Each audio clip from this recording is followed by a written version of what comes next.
Hey guys, welcome back to the channel. This is part 1 of our story. If you like this What If story and want to see part 2, let me know in the comments below. Before we start, don't forget to like, subscribe, and share this video with your friends. Also, check the description for more great content and my playlist. This story was posted by crayonying on Wattpad. Now let's start. This was it. One last time.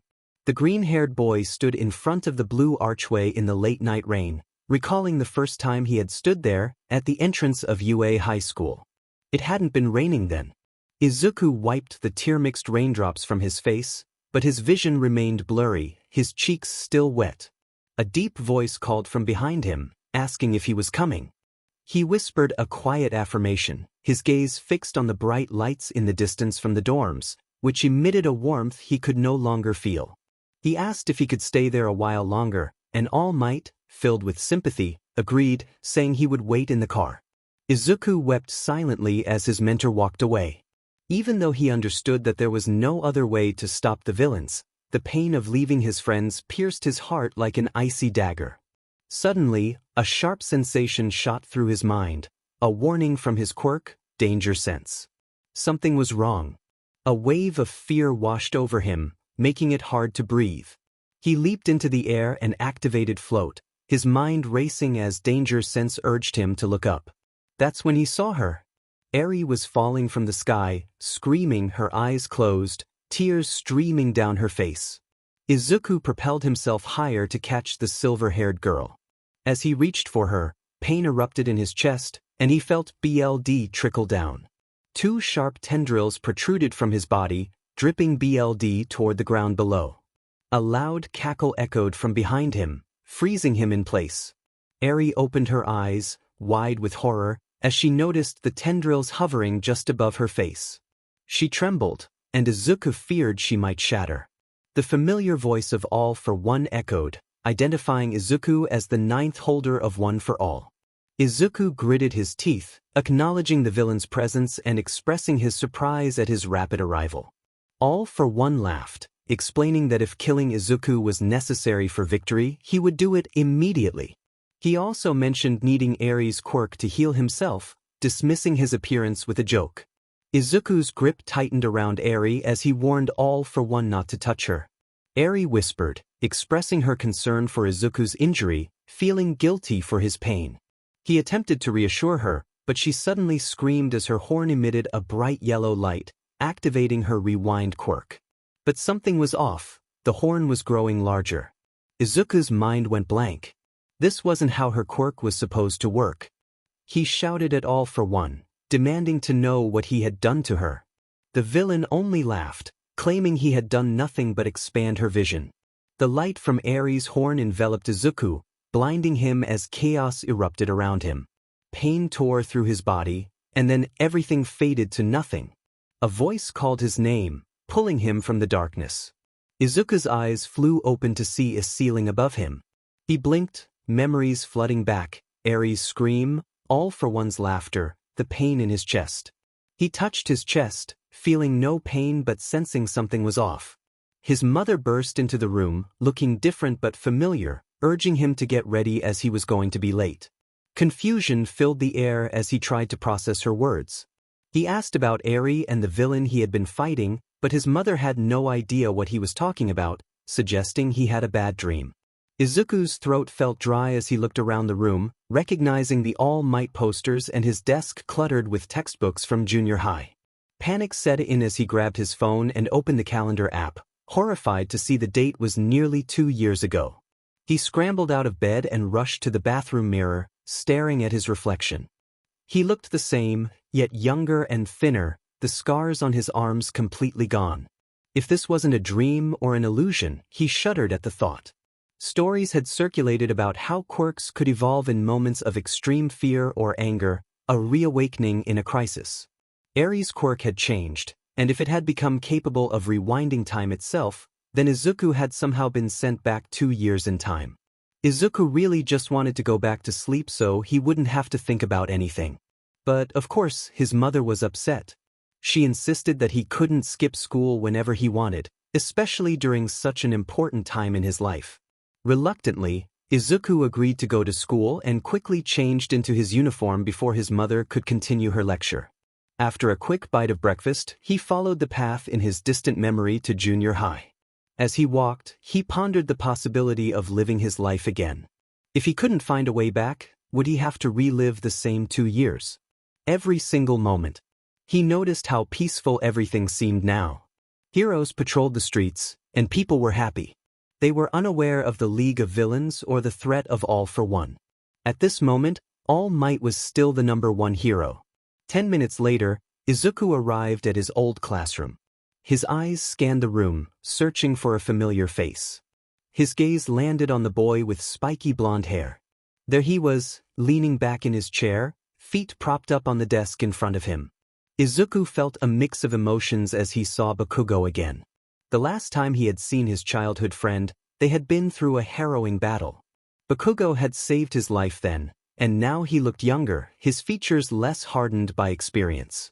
It was astonishing how much time could change a person. But in Bakugo's eyes now, there was only contempt and annoyance. Izuku's thoughts drifted back to the war. So many lives had been lost, and so many innocent people had suffered because he couldn't defeat Shigaraki in time. The pain of those losses was far worse than any physical wound. Each time he grew stronger, his enemies seemed to grow even more powerful. But now he was back. He had somewhat accepted that he might not return to his original timeline, and that meant he had a chance to save those lives lost due to his past weaknesses. The sound of his name pulled him back to reality. He jerked up nervously, and the room erupted in laughter. A classmate sneered, mocking him for being quirkless and suggesting he would never be accepted into UA High School. As Bakugo got up from his seat, Izuku noticed the slight twitch in his arm. He braced himself for what was coming. Just as Bakugo unleashed an explosion at his desk, Izuku darted out of his seat. Bakugo scowled, then smirked. Izuku had completely forgotten about this part. Bakugo insulted him, questioning how UA could accept someone like him when they could have someone like Bakugo. Izuku felt the urge to retort, but he knew better than to provoke Bakugo. Instead, he stood his ground, which surprised Bakugo and drew the attention of their classmates. Izuku acknowledged that he couldn't compete with Bakugo for now, but he expressed his determination to become a hero, just like Bakugo. He would work harder than anyone to achieve his dream. Gasps filled the room, and whispers circulated about his boldness. Izuku took a deep breath, realizing that every decision he made could have significant consequences. He would not act cowardly in front of Bakugo again. Bakugo laughed, dismissing Izuku's determination and implying that he would fail at the UA entrance exam. Some classmates joined in the laughter, but Izuku's resolve only strengthened. His top priority was to obtain his quirk, one for all. As class dismissed, Izuku packed his things and hurried toward the door. But Bakugo grabbed his shoulder, pulling him back. Bakugo confronted him, warning him not to even think about applying to UA. Izuku tried to step back, but Bakugo's grip was firm.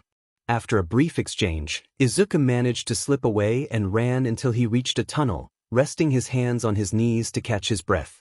He felt weak, realizing he couldn't defeat his enemies in this state. He recalled the day he had taken this route to avoid Bakugo's bullying, unaware that everything would change from that moment on. All Might would be here soon. Suddenly, a rumble echoed from the sewer, and the lid shook. Izuku braced himself, knowing he had one plan: to stall the villain until All Might arrived. He couldn't let it cause chaos in the city, especially with civilians nearby. As dark green slime seeped out from the sewer lid, forming a massive blob, the villain turned its attention toward Izuku. Two evil red eyes glared at Izuku, and the villain's large, nasty smile widened. The villain chuckled, feeling fortunate to have found Izuku. The sludge villain lunged toward him like a flash flood, and Izuku leaped out of the way.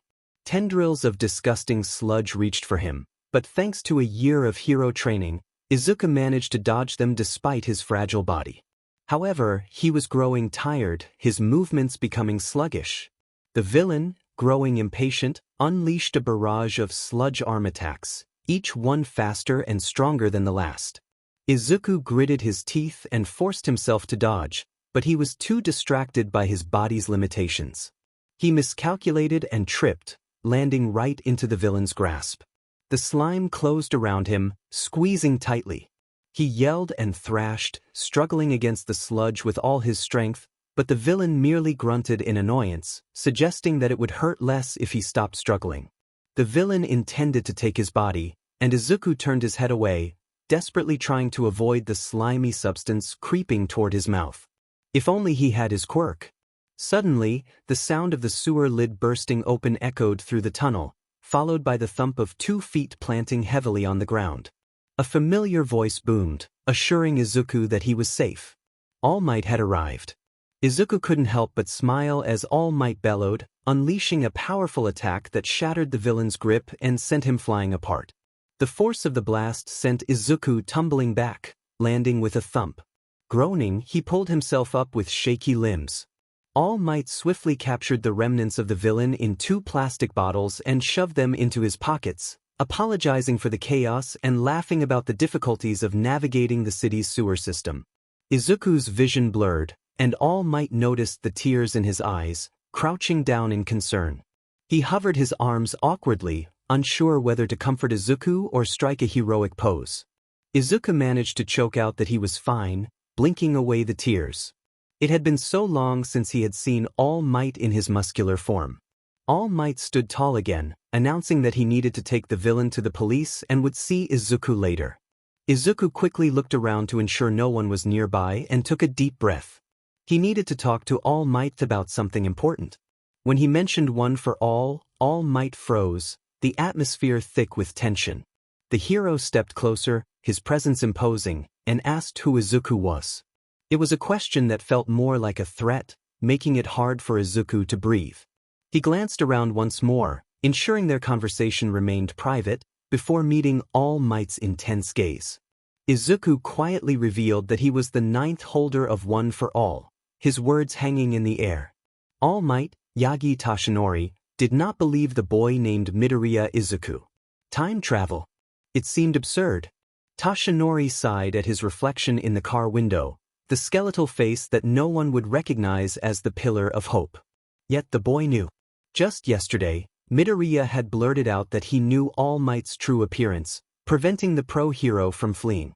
When Toshinori finally revealed his skinny form, Midoriya had not been surprised at all. Toshinori stepped onto the soft sand of the beach, the dim light of dawn casting a soft blue glow over the gentle ocean waves. It would have been an appealing scene if not for the heaps of garbage scattered everywhere. Midoriya had asked him to meet here, and after their previous conversation, Toshinori felt compelled to come, though he was confused. He asked why Midoriya was pulling trash, and the boy turned his large green eyes toward him, thanking him for coming. Midoriya explained that it was originally Toshinori's idea, and after a moment of silence, Toshinori learned that Midoriya was training. The boy expressed frustration over his current state, feeling like a pile of sticks unfit for the entrance exam. Toshinori raised an eyebrow, curious about the boy's distress. Midoriya leaned against the washing machine he was pulling and sighed, comparing his situation to building a tower of blocks that crumbled just as he placed the last piece. He knew his potential but felt unable to reach it, expressing that frustration didn't quite cover how he felt. After a moment of silence, Toshinori asked why Midoriya wanted to attend you. The boy stopped, declaring that he wanted to get stronger. Was the best place for him to improve his skills, and with a year of preparation, he hoped to defeat All for One before disaster struck. He wanted to save everyone and see his friends again. The sincerity in Midoriya's voice was undeniable, making it hard for Toshinori to dismiss him. After that day, things progressed. Izuku spent several days devising a plan to ensure he could use at least 5% of One for All by the time of the entrance exam. However, he was uncertain if All Might would even grant him the quirk, especially since Bakugo's sludge villain incident had not occurred, meaning the event that proved Izuku worthy was absent. While he knew Bakugo's safety was a good thing, it made him increasingly anxious. Izuku was beginning to think that All Might suspected him of being a spy for All for One. Perhaps he was being a bit too reckless. Once he finalized his training plan, his long journey toward the entrance exam began. Every morning, Izuku would take his rope to the beach park and start cleaning up the trash. Sometimes All Might would be there, watching silently, while other times he would offer tips. Izuku appreciated his presence and felt grateful that the hero was starting to warm up to him. On school days, Izuku seized every opportunity to work out. To make the most of the 7 tedious hours he spent at school, he used class time to strategize. He thought of all the terrible things that could happen in the future and made plans to prevent them and to grow stronger. Plans, plans, plans. The teacher noticed Izuku's distracted demeanor and asked if he had something to say. Izuku looked up to find the entire class staring at him. He realized he had been muttering again and quickly closed his planning notebook, pretending to pay attention. The teacher sighed and instructed Izuku to meet him in the office after class. Izuku nodded, feeling a sense of dread. He caught a glimpse of Bakugo's unreadable expression before the boy turned back to face the front of the classroom. After class, Izuku reluctantly went to the teacher's office, sacrificing precious training time.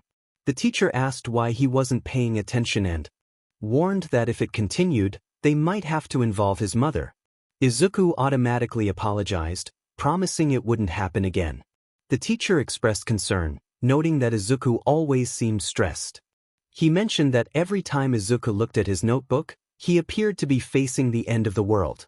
Izuku blinked, realizing that might be how he looked. The teacher continued, questioning Izuku's longing to apply to you, and suggesting that it might not be the best choice given his circumstances. Izuku's voice turned cold as he assured the teacher not to worry about him. The teacher seemed taken aback, but Izuku bowed slightly, promising to pay attention in class and to manage his stress without it affecting his performance. From that day on, Izuku made a conscious effort to keep up with the class, answering questions as best as he could. At home, he spent as much time with his mother as possible to ease her worries, though he noticed her concerned glances from time to time. Weeks passed, and while Izuku's body grew stronger, it wasn't as fast as he had hoped. He often pushed himself too hard, forcing himself to take breaks, which felt like torture. A few months before the exam, he finally broke down. During a morning jog along the beach, he was suddenly overwhelmed by a wave of rage and distress. He collapsed onto the sand and let out a scream, his throat sore and lungs aching from the effort. In that moment, he felt an emptiness threatening to consume him. Then he felt a hand on his shoulder. Looking up, he saw All Might's kind eyes. Wordlessly, All Might knelt beside him and wrapped his arms around Izuku. The boy buried his face in the hero's shoulder, and they embraced in silence for a while, the sound of the waves gradually calming him. Yet, the pain and emptiness lingered. Izuku finally asked what it was all for. All Might replied that it was something only Izuku could know. When Izuku expressed his uncertainty, All Might encouraged him to remember why he wanted to be a hero. Izuku lamented that it was too hard, feeling as though he had lost everything he had worked for over the past 2 years. He expressed his frustration about the terrible events he foresaw and how he felt powerless to prevent them. All Might reminded him that assignments are always more stressful as deadlines approach and advised him to stay calm. He suggested taking a few days off to recover mentally, assuring Izuku that he would help him train once he was ready. Izuku reluctantly agreed, grateful for All Might's support. When he returned home, he noticed his mother's worried expression. She expressed her concern for him, and Izuku hesitated before admitting that he wasn't okay. His mother gently lifted his face to meet her gaze, assuring him that she would always be there for him. In that moment, Izuku realized that sometimes, when people are trapped in their own struggles, it's the simplest gestures that can unlock their pain. Tears flowed uncontrollably as he cried in his mother's embrace, releasing the weight he had been carrying. After he calmed down, she handed him a cup of warm tea, and he felt a sense of relief for the first time since his journey began. February 26th arrived, the day of the 𝐒𝐮𝐬𝐴 entrance exam. Izuku wiped the sweat from his face, stood tall, and looked proudly at the result of his hard work. The beach was pristine, with early rays of sunshine peeking over the horizon and casting a warm glow across the gentle waves. He had done it again. Suddenly, he heard a distant voice behind him exclaiming in excitement. Turning around, he saw the muscular All Might sprinting toward him at full speed. For anyone else, This would have been an intimidating moment. "Midoriya, my boy," All Might said as he skidded to a stop in front of Izuku. "I've only been gone for a few days, and now the beach is absolutely clean." "You did it?" "Yeah, but I still have a long way to go," Izuku replied, tossing the garbage bag filled with the last remnants of litter he had collected that morning. When he turned back to All Might, he noticed the hero's serious expression. Wordlessly, All Might plucked a strand of golden hair from his head and dramatically held it out to Izuku. The boy stared at it for a moment before looking up at the hero with determination. He carefully took the hair. He was resolved not to let All Might down. "You deserve this," All Might nodded. "I now understand why I chose you as my successor. You never give up. However, you really should listen to me and take care of yourself. If I don't, there will be people I can't save," Izuku insisted. "You will become a great hero." "Well, if you aren't already one," All Might said. "Now eat it." Just then, a breeze swept past them, and they both gasped as the hair slipped from Izuku's fingers and fell onto the sand. "I think I dropped it," Izuku blinked. "Can I have another one?" They both burst into laughter as All Might plucked another hair for Izuku, who swallowed it down with determination. At 8:40 a.m., Izuku arrived at you and felt tears welling up in his eyes. "What's wrong with that guy?" someone whispered, staring at Izuku as if he were a lunatic. "Shoo, look away," another person hissed. Izuku ignored them. They didn't understand that he hadn't seen you in over 10 months. The last time he was here, he had left his friends and family behind in search of villains. The blue glass building, the trees, the road. "Get out of my way, Deku," Bakugo shouted as he pushed past Izuku. Izuku instinctively stepped aside. "Hey, you probably don't need it, but good luck," he said. Bakugo sneered, "As if I want your pathetic luck." Izuku sighed as his childhood friend walked away into the building. Out of the corner of his eye, he spotted a familiar figure and felt tears threaten to spill again. The brunette, wearing a pink scarf with rosy cheeks, noticed him and smiled. "Really nerve-wracking, right?" Uraraka said as she stopped next to Izuku. "Yeah," he stammered. "Well, I guess I'll see you inside," she waved as she walked away. "Good luck," Izuku called after her, beaming. During orientation, Izuku sat next to Bakugo and listened to Present Mike explain the robot exam. He already knew the details and had been planning strategies for weeks. Soon, he found himself standing in front of the large entrance gate to the battle center. The entrance exam was about to begin, and despite knowing what to expect, nerves bubbled within him. "Okay, calm down. As long as I score the same points as last time, nothing will change," he muttered to himself, quiet enough that no one could hear but loud enough to attract a few curious glances. "If I don't compete against those who will be accepted, their futures won't be altered." He glanced at Ida, Uraraka, and Aoyama. They looked younger, unburdened by the harsh realities that awaited them. "Dude," someone with traffic cone-like hair whispered to his friend, "that's the guy who cried at the front gate, right?" "He looks so nervous," the friend replied. "Huh. At least we have one less rival to worry about," the traffic cone-haired boy snickered. Izuku rolled his eyes. Then Present Mike shouted from a watchtower, "Okay, start." The students standing in front of the mock city looked at Mike with confusion, but Izuku didn't waste another second. He rushed into the mock city, the other candidates following closely behind. While the others immediately began searching for robot villains, Izuku focused inward, searching for one for all. Though he had never fully accessed it before, he felt a familiar presence within him and couldn't help but laugh in exhilaration. "Yes," he exclaimed, tendrils of green lightning crackling around him. He was so happy he felt like crying. An explosion erupted nearby, and a one-point robot came into view, its metal head whirring and its red eye glinting. "Oh yeah, let's do this." Eager to use his quirk, Izuku jumped into the air and delivered a powerful roundhouse kick to the robot. The metal crumpled upon impact, and the robot shattered into pieces, smoke rising from the remains. 1 point down, 59 more to go. As he landed, a sharp pain shot through his leg. "Oh no," Izuku gritted his teeth. "This body can't handle more than 5%. Great." He decided to ignore the pain, a skill he had honed after enduring countless injuries. He knew his training over the past 10 months had paid off. Scoring 1 point was already a significant improvement from last time. Well, I guess I'll just have to trust the process, he muttered, activating his quirk again and leaping away in search of his next target. For the next few minutes, Izuku took down one robot after another, careful not to interfere with the scores of those he recognized and staying out of their way.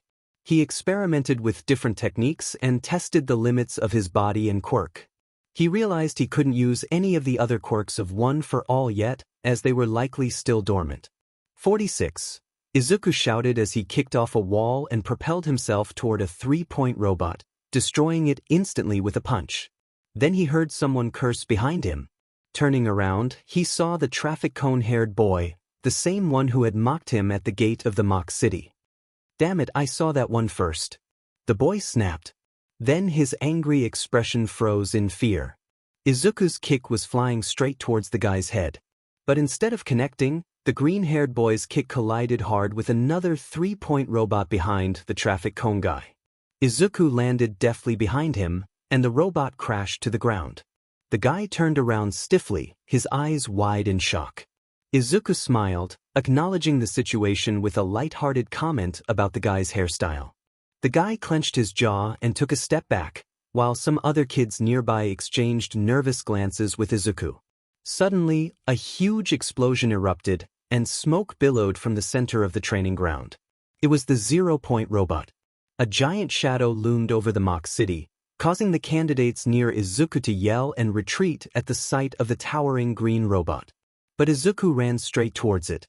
𝐻𝐿𝐼𝐻's first thought was one of disbelief when he saw the boy with fluffy green hair charging towards the 0-point robot. For a moment, 𝐻𝐿𝐼𝐻 considered stopping to see what Izuku was doing, but he quickly dismissed the idea, knowing it was reckless.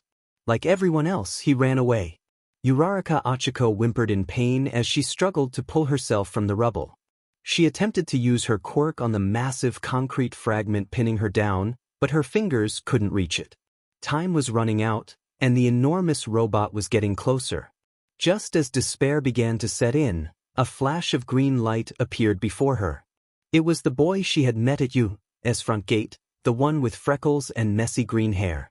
This morning he had seemed like a nervous student, but now, surrounded by green lightning and with a determined expression, he looked like a hero. He urged her to hang on as he cleared away the rubble with incredible speed. Once most of the weight was lifted, she used her quirk to float the largest fragment and scrambled out. The boy grabbed Ichiko and darted out of range just as the giant robot crushed the spot where she had been trapped. He asked if she was okay, his concern evident. She thanked him as he set her down, but before he could respond, something caught his eye. Ichiko turned to see the giant robot lifting its hand, preparing to slam down. Panic surged through her as she realized the danger to the nearby buildings. The boy shouted for her to run faster, but she hesitated, worried about him. He assessed the situation and gritted his teeth, knowing that other candidates were still in danger. Green lightning, even brighter than before, surrounded him as he dropped into a low stance. In a flash, he sped towards the other candidates, moving so quickly that it seemed he was teleporting. Ichiko's jaw dropped in awe. The robot's hand descended rapidly, but the boy was still saving everyone below it. She knew she had to help. Spotting a large slab of concrete, she made it weightless with her quirk, hefting it like a baseball bat and swinging it at the robot's hand. The hand jerked back but quickly recovered, lifting slightly before slamming down even harder. Ichiko leaped aside just as the massive metal hand collided with the ground behind her, demolishing nearby buildings and sending smoke and rubble flying. Coughing in the thick dust, she searched for the boy and spotted a flash of green light. Dashing towards it, she gasped in shock. The boy lay on the ground, breathing heavily, while several other candidates sat nearby, astonished and fearful. She realized he had saved them all. He thanked her for the time she had bought him, which had made a significant difference. Ichiko felt embarrassed as she explained that he had saved her first and that she had to do something in return. Just then, President Mick's voice rang out, signaling the end of the exam. 𝐻𝐿𝐼𝐻 approached the crowd, noticing the green-haired candidate lying on his back. The boy groaned, asking if everyone was okay, and a few candidates nodded in response. Tenya's eyes widened in surprise. This boy had saved all those people. He wondered why the green-haired boy had risked himself to help others when they were all competitors. Then it struck him. If the giant robot had been real, the consequences could have been dire. Real heroes would strive to help others, regardless of the competition. Tenya reflected that if this had been a real situation, he too would have wanted to help. Perhaps this seemingly reckless green-haired candidate was the best hero among them. The boy lifted a shaky arm and asked for Recovery Girl, admitting he might have broken some bones. Tenya blinked, realizing the extent of his bravery. 1 week after the exam, Izuku's mother screamed his name, holding out a white envelope with trembling hands. His heart raced as he prepared to learn his fate. 49 villain points, unknown rescue points. If he didn't get in, he would feel like a disgrace to you. He had spent a year preparing for this moment, after all.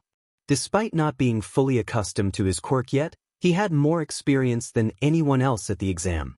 If only he hadn't injured his leg at the very beginning, or if he had trained harder during those 10 months. Izuku shook those thoughts away. It was too late for regrets. He had done his best, and that was what truly mattered. In his room, he took a deep breath and tore open the envelope. A small projector lit up, revealing All Might in holographic form. "Hello, young man," the hero exclaimed with his characteristic, enormous grin.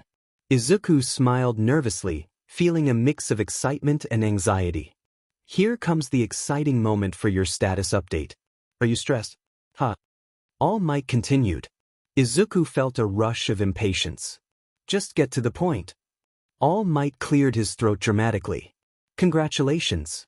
You have passed the entrance exam and have been admitted to high school." Izuku let out a breath of relief, his eyes watering. The last 10 months had been incredibly challenging for him.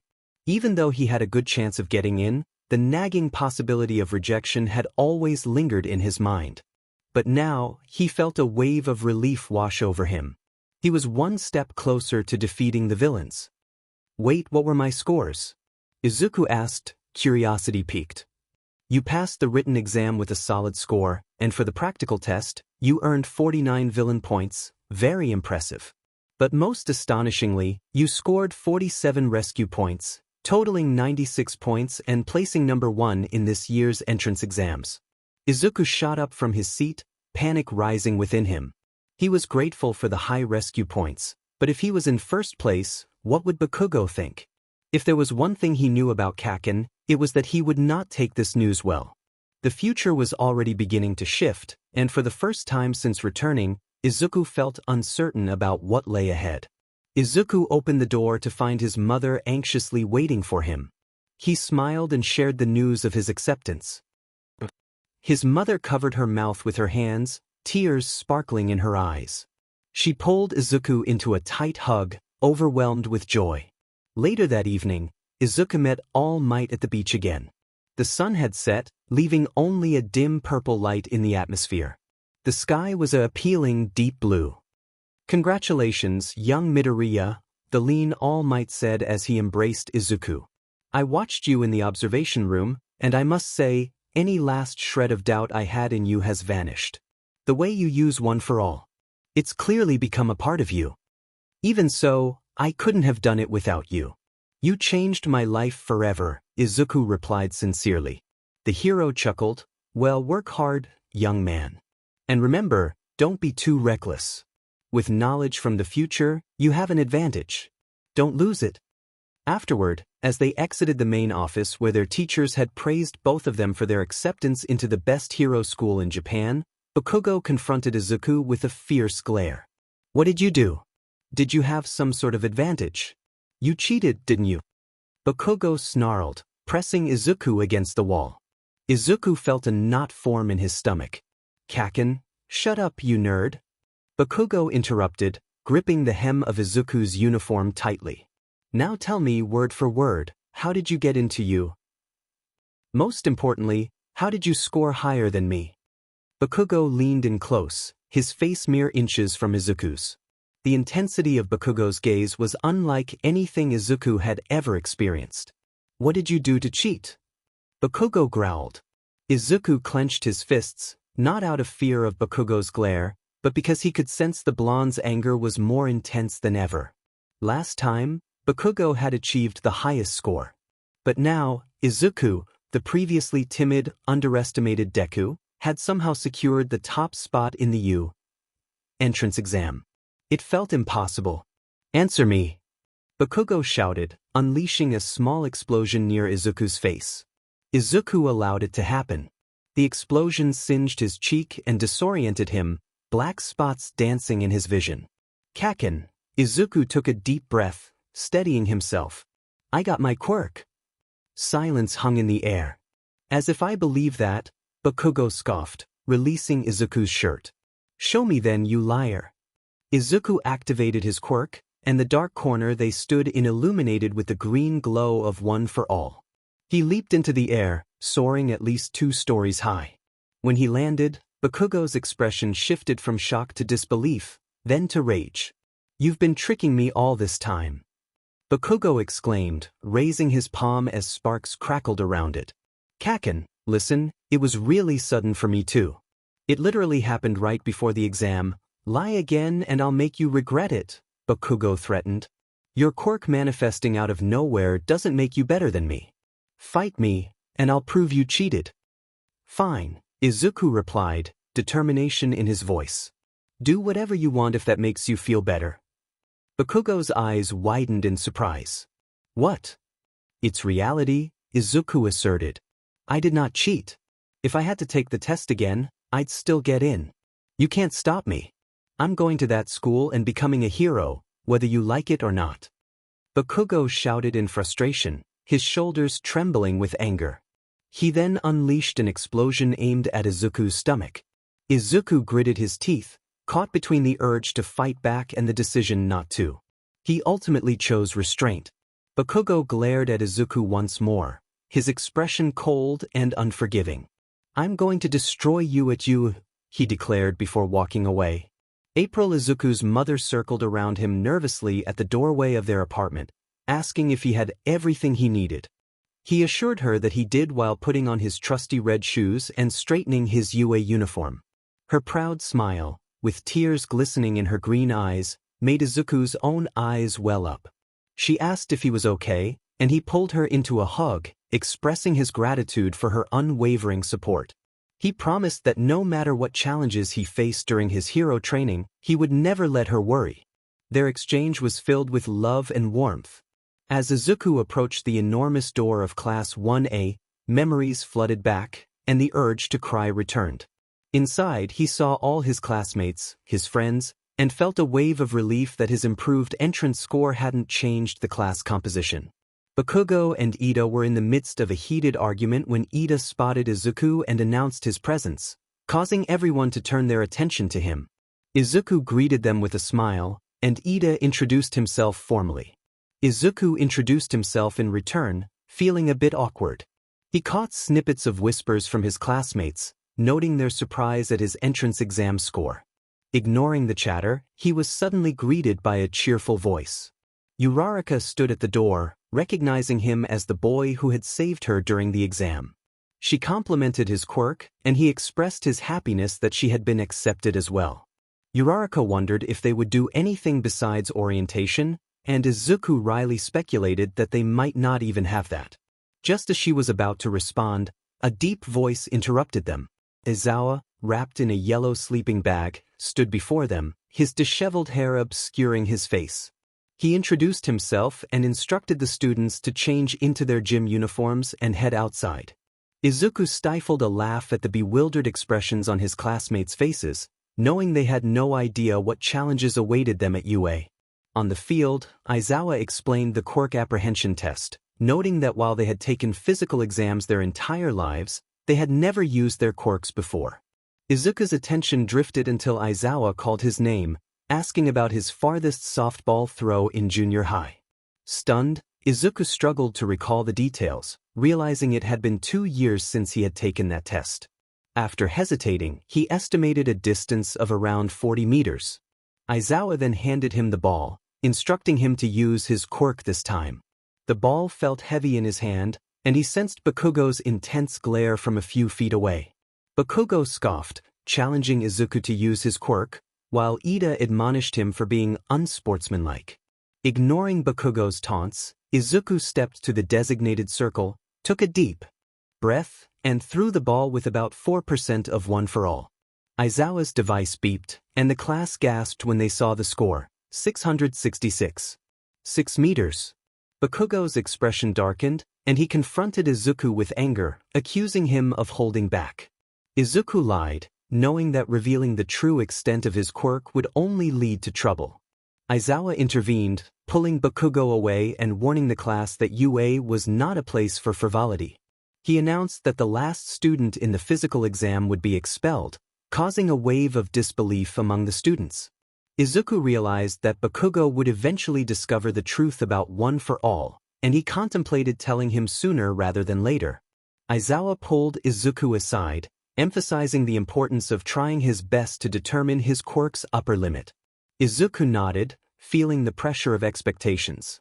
Throughout the subsequent tests, he carefully balanced his power to avoid looking like he was slacking while still achieving good scores. He ended up ranking 4th, just behind 𝐒𝐮𝐽. 𝐒𝐮𝐽's frustration was palpable as he yelled at someone about their placement, while Mineta trembled in fear of expulsion. Izuku, not wanting to hear Mineta's worries, gave him a light smack on the back. Aizawa then casually revealed that he had been lying about expulsion, which momentarily relieved Mineta. Izuku quietly noted that Aizawa's decision might have consequences later on. After school, Ida approached Izuku, praising his skills and powerful quirk. Izuku thanked him, complimenting Ida's quirk as well, when Uraraka suddenly joined them, excitedly introducing herself. Ida recognized her as the girl who had scored infinity on the softball throw, and she confirmed Izuku's identity as Midoriya, Deku. That was what the grumpy guy always called him. Izuku nervously ran a hand through his curly hair and explained that his name was actually Izuku, but Kaken liked to call him Deku to tease him. He smiled, adding that he no longer saw it as an insult. It gave off a kind of "I can do it" vibe. Uraraka's eyes brightened at his words. She expressed her excitement, apologizing for mistaking it for his name. Ida commented on how it started as an insult from 𝐒𝐮𝐽, noting that it was quite disrespectful. The three of them chatted all the way to the station as the sun set, painting the sky with colorful gradients. Birds chirped, trees rustled, and the sea sparkled in the distance. Izuku felt grateful for his friends and the peaceful atmosphere, hoping it would last. On the second day of school, Izuku questioned whether he had made the right decision. He should have called in sick or something. Whatever he did, showing up for the battle trial training was a mistake. He knew how badly this would end, yet he stepped into ground beta, realizing he had no choice. The gray buildings and roads of the mock city stretched to the horizon, looming over Izuku as if watching and judging his every move. However, when he spotted his friends in their hero costumes, his uneasiness faded for a moment.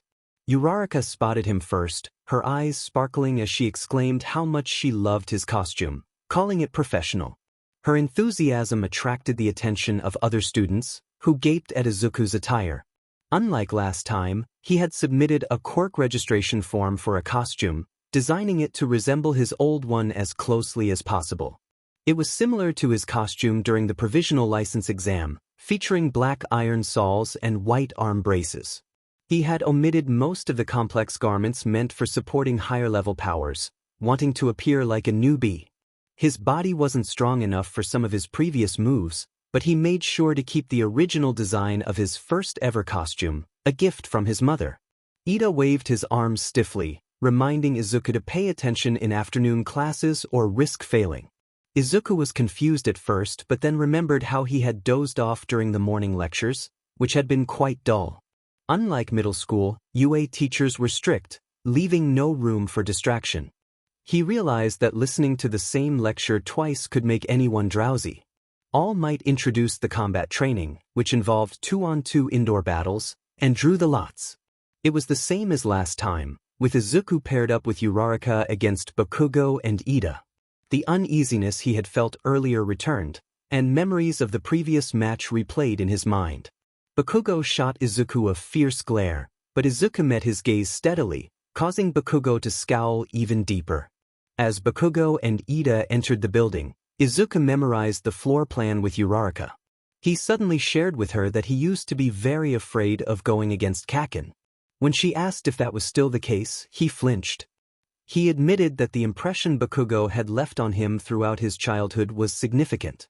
It was Bakugo's confidence, quirk, and strength that had motivated him to become better. Without Bakugo, he wouldn't be where he was today. Izuku didn't know why he had shared all of that, but it felt good to express his feelings. He quickly apologized, realizing that Uraraka, not yet close friends with him, might not want to hear it. She joked that it sounded like Bakugo had saved his life, which she found hard to believe, considering Bakugo seemed like he would take every chance to challenge him.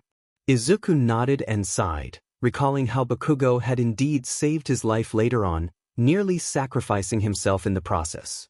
Uraraka encouraged him, insisting they would win, no matter how strong Bakugo was.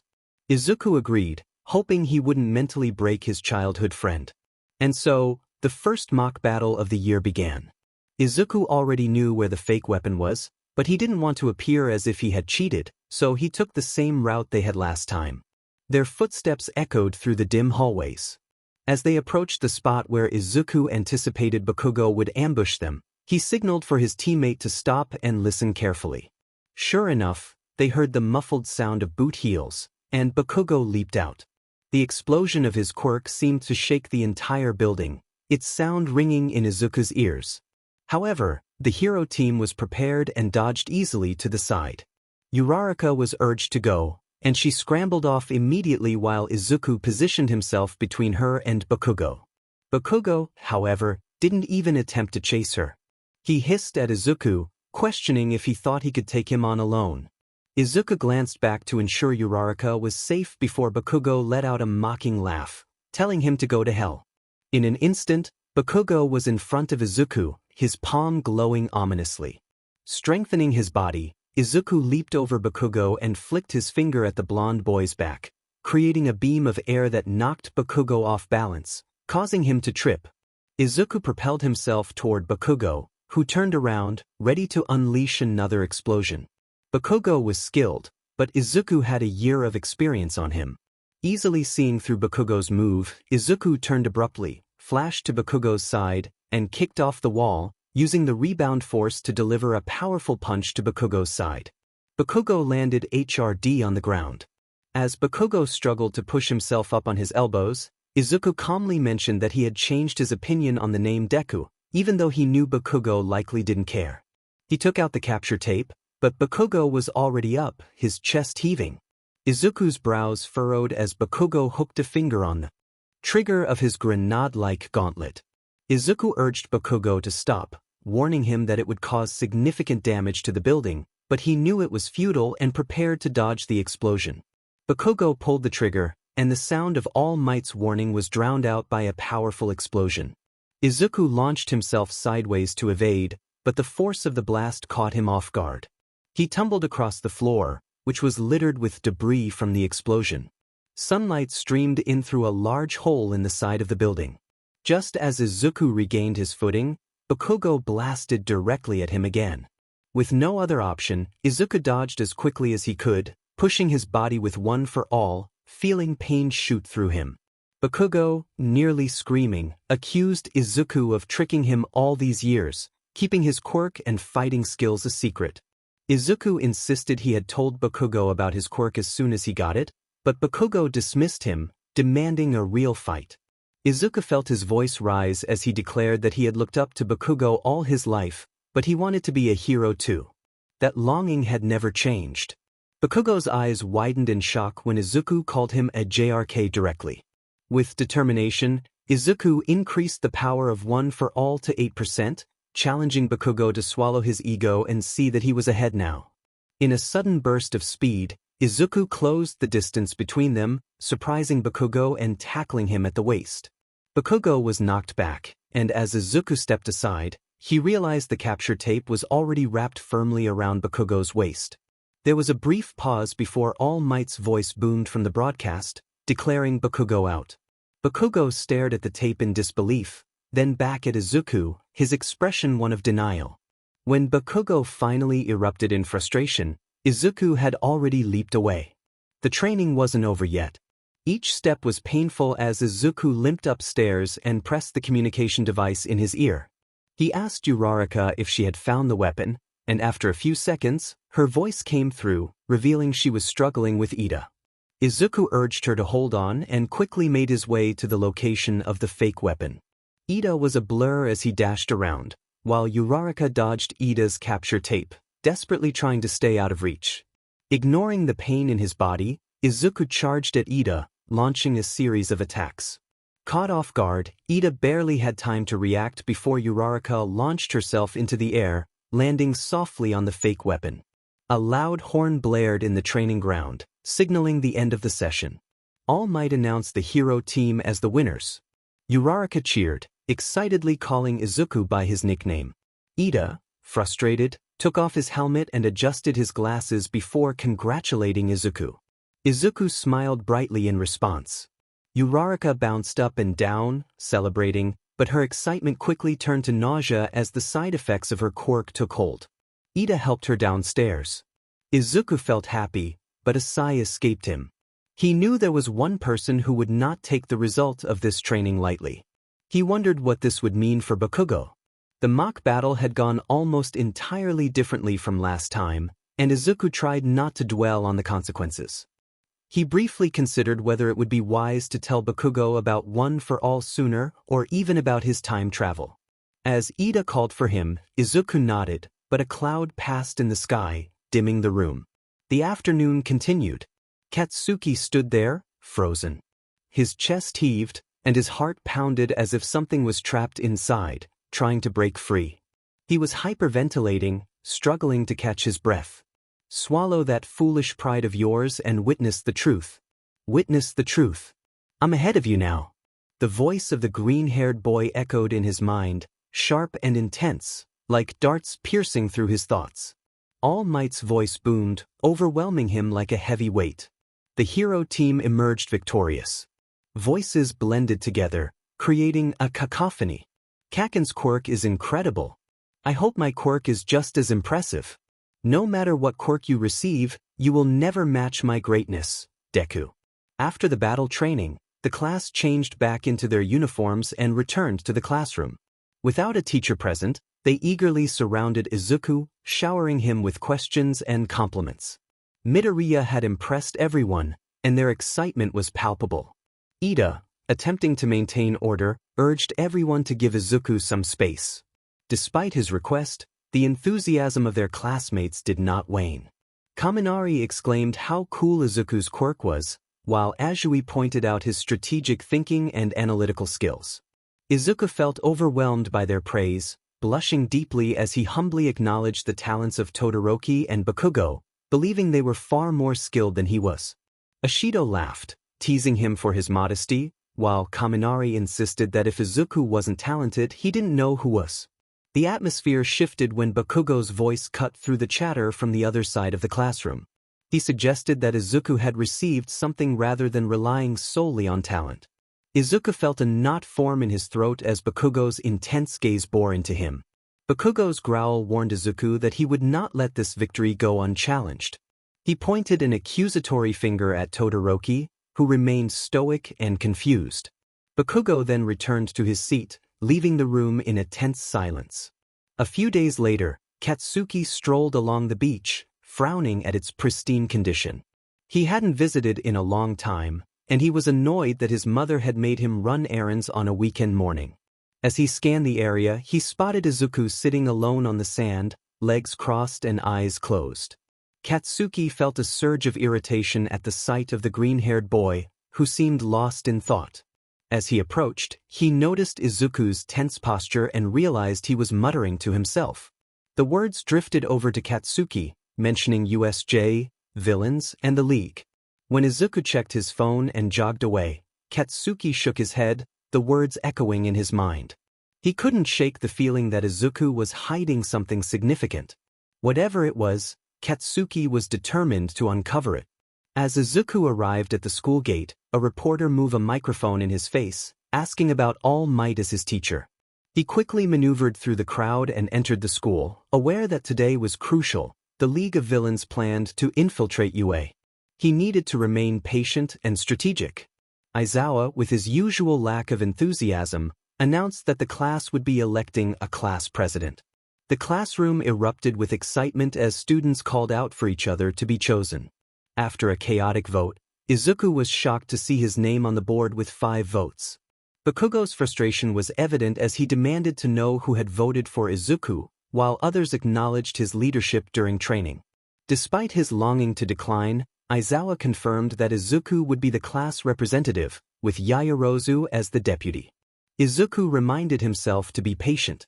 During lunch, Uraraka checked in on Izuku, who tried to relax despite the weight of recent events. Ida shared stories about his brother, Ingenium, and expressed his admiration for him. Izuku congratulated Ida on his dedication, but memories of past battles lingered in his mind. Suddenly, the blaring alarm interrupted their conversation, announcing a security breach. Students rushed into the hallways, and Izuku found himself pressed against a window as chaos erupted. Outside, reporters crowded the front gate while Izuku and Present Mike attempted to manage the situation. Amid the commotion, Izuku caught a glimpse of something white that sent a chill down his spine. He recognized it as a hand belonging to a monstrous villain.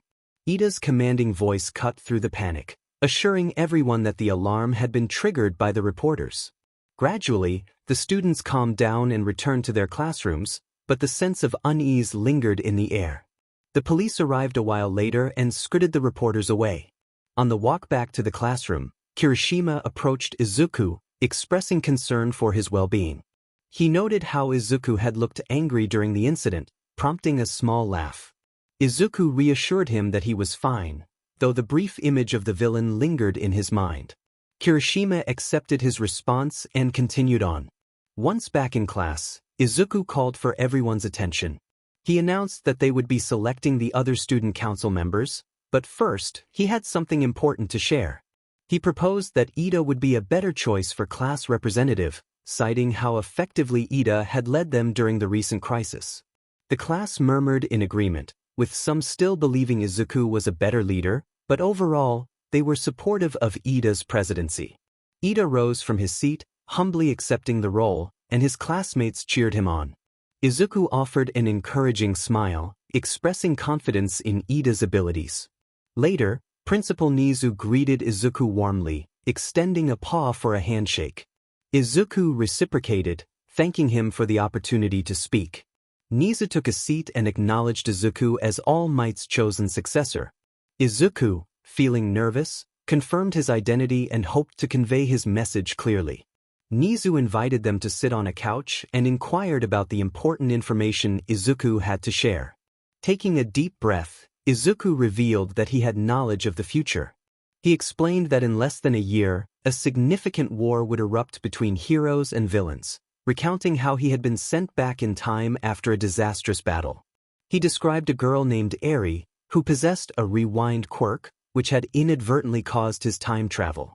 Nizu listened intently, and after a moment of silence, he asked about the villains.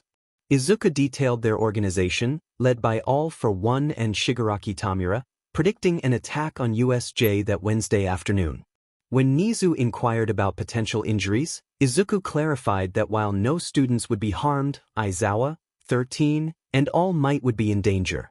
Izuku then laid out his meticulously crafted plan, one he had developed after considering every possible outcome.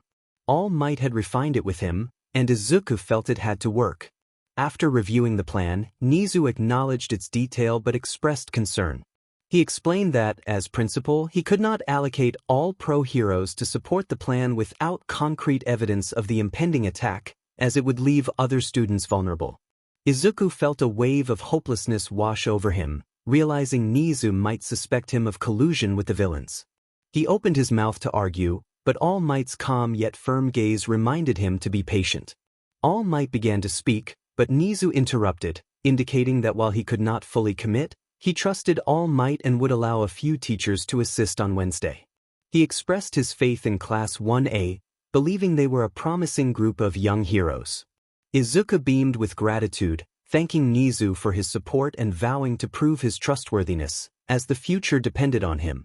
Suddenly, Izuku was jolted awake, cold sweat trickling down his neck. He noticed Kaminari sitting across from him on the bus, looking embarrassed as he realized he had been speaking too loudly. Mina playfully chastised Kaminari for waking Izuku, while Tsuyu apologized for the noise. Kaminari insisted he hadn't screamed, but the group continued to tease him. Ida expressed concern for Izuku's tiredness, to which Izuku smiled and attributed it to a late night. Curious about their conversation, Izuku asked what they had been discussing. Azui mentioned how his quirk resembled All Might's, leading to a discussion about their abilities. Kirishima pointed out the differences in their fighting styles, while Kaminari added that Izuku's quirk seemed flashier. The conversation shifted to Bakugo, who remained silent but attentive. Azui neutrally remarked on Bakugo's demeanor, which provoked an immediate reaction from him. The bus erupted into playful banter, and Izuku watched as the atmosphere turned lively. Aizawa finally called for quiet, announcing their arrival. At the USJ, the space hero 13, dressed in an astronaut costume, provided a brief overview of the facility, designed to simulate real-life disasters. Katsuki glanced at Izuku, who appeared nervous. Noticing Katsuki's frown, Izuku quickly masked his unease with a cheerful expression, but Katsuki's scowl deepened. The usual, crystal-clear Deku was long gone, gradually transforming into someone full of masks and lies. As they prepared for their rescue training, Deku showed signs of concern, perhaps even fear. Katsuki overheard him muttering about USJ, a place the green-haired boy mentioned several times. Katsuki wondered what Deku knew about this location that he did not. Suddenly, All Might's booming voice erupted from behind them, announcing his arrival. Deku was the first to turn around, visibly relieved to see the hero. Aizawa expressed his annoyance at All Might's tardiness, but Katsuki noticed something in the way Aizawa and Deku looked at All Might, something that hinted at a deeper concern. 13 then informed the group that they could start the training now that All Might was present. Katsuki, paying close attention, sensed an unusual tension in 13's tone. He clenched his fists, feeling his quirk warming his palms. Without warning, the facility's lights flickered and then went out completely. Katsuki growled in confusion as Class 1A exchanged bewildered glances. His gaze shifted to the central plaza, where dark, swirling purple mist began to gather, and a figure emerged, covered in pale hands. Aizawa's commanding voice cut through the confusion, instructing the class to gather and remain still. The students stared in shock as more figures poured out of the portal. Kirishima, frowning in confusion, questioned if this was part of the lesson. All Might's stern response confirmed their worst fears: these were villains. Panic swept through the students as they grasped the gravity of the situation. Katsuki turned to find Deku was no longer where he had been standing. All Might quickly ordered 13 and Aizawa to evacuate and protect the students, then turned to Class 1A with a reassuring smile, declaring that everything would be fine. In an instant, All Might dashed across the facility, leaving a gust of wind in his wake. The low-class criminals had no time to react before they were swiftly subdued. Moments later, All Might confronted Shigaraki, the figure cloaked in hands. All Might unleashed a powerful attack, but a monstrous creature appeared, blocking his strike. The creature, with its grotesque eyes, focused on the hero and struck with incredible speed, narrowly missing All Might. The hero retaliated with forceful punches, but they seemed ineffective. Against the creature, Shigaraki's chilling laughter echoed as he taunted All Might, claiming that the creature was as strong as he was. Meanwhile, the students watched anxiously from a distance, their excitement mixed with fear. Kirishima encouraged All Might, while Ida urged everyone to evacuate, emphasizing that they should leave the fight to the hero. As the students prepared to follow Ida toward the exit, he suddenly realized Deku was missing. His voice faltered when a cloud of purple mist appeared, blocking their escape. 13 signaled for the students to stop, and Aizawa tightened his grip on his fabric weapon. A deep voice emerged from the mist, declaring that they would not be allowed to pass. Two glowing yellow eyes pierced through the darkness, introducing themselves as the League of Villains. Nice to meet you, we are the League of Villains, 𝐀𝐮𝐭𝐡𝐨𝐫 announced, declaring their intent to ensure that All Might would meet his end that day. Izuku quickly countered by erasing the mist villain's quirk, but it was too late. As 𝐀𝐮𝐭𝐡𝐨𝐫 appeared, another portal opened behind him, unleashing a swarm of villains. Izuku shouted for the students to get back and swiftly pulled two of them to safety as a flurry of attacks descended upon them.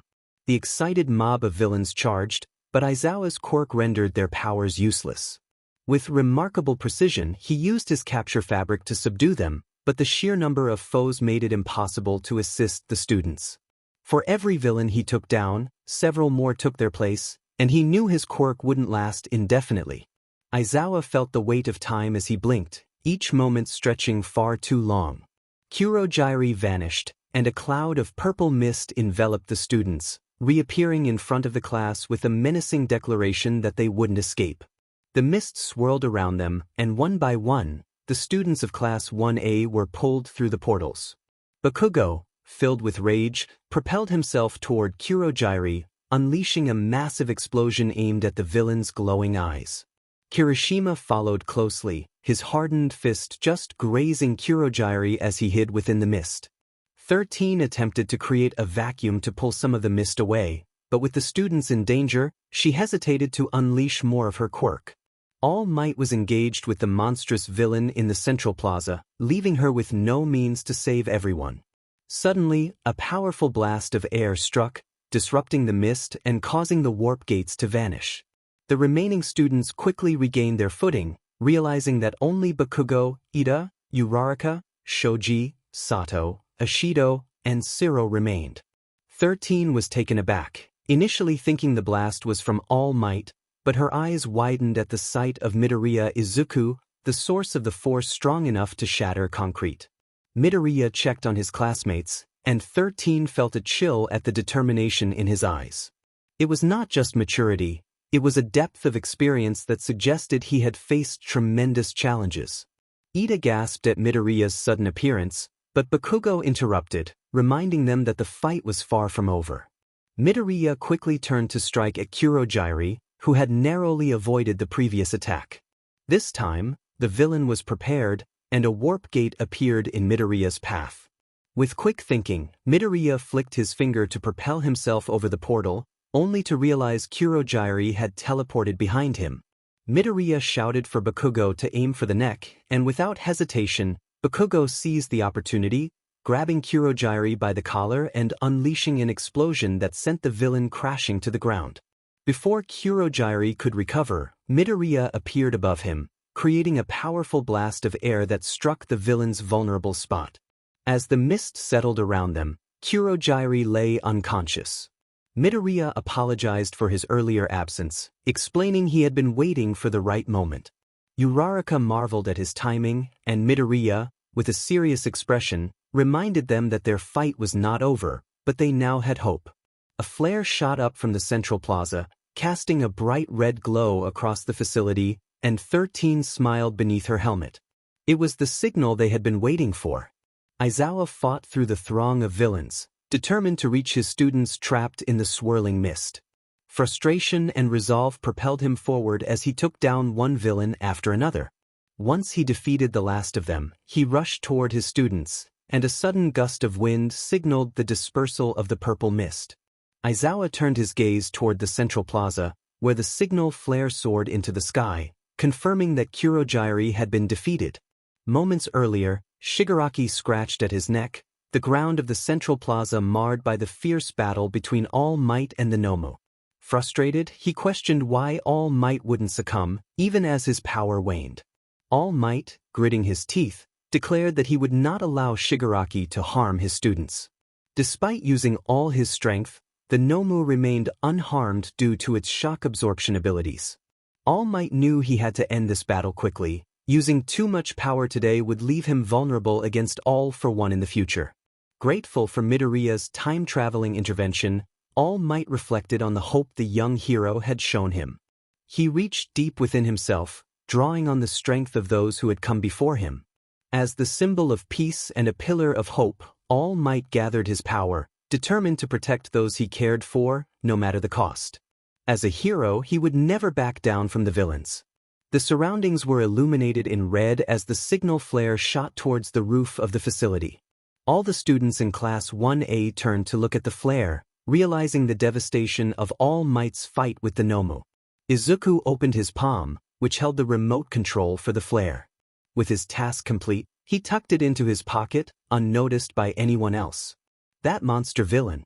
Even All Might couldn't defeat him yet, 𝗧𝗟𝗘 thought, his voice trembling. Not yet, Midoriya reassured himself, but he will soon.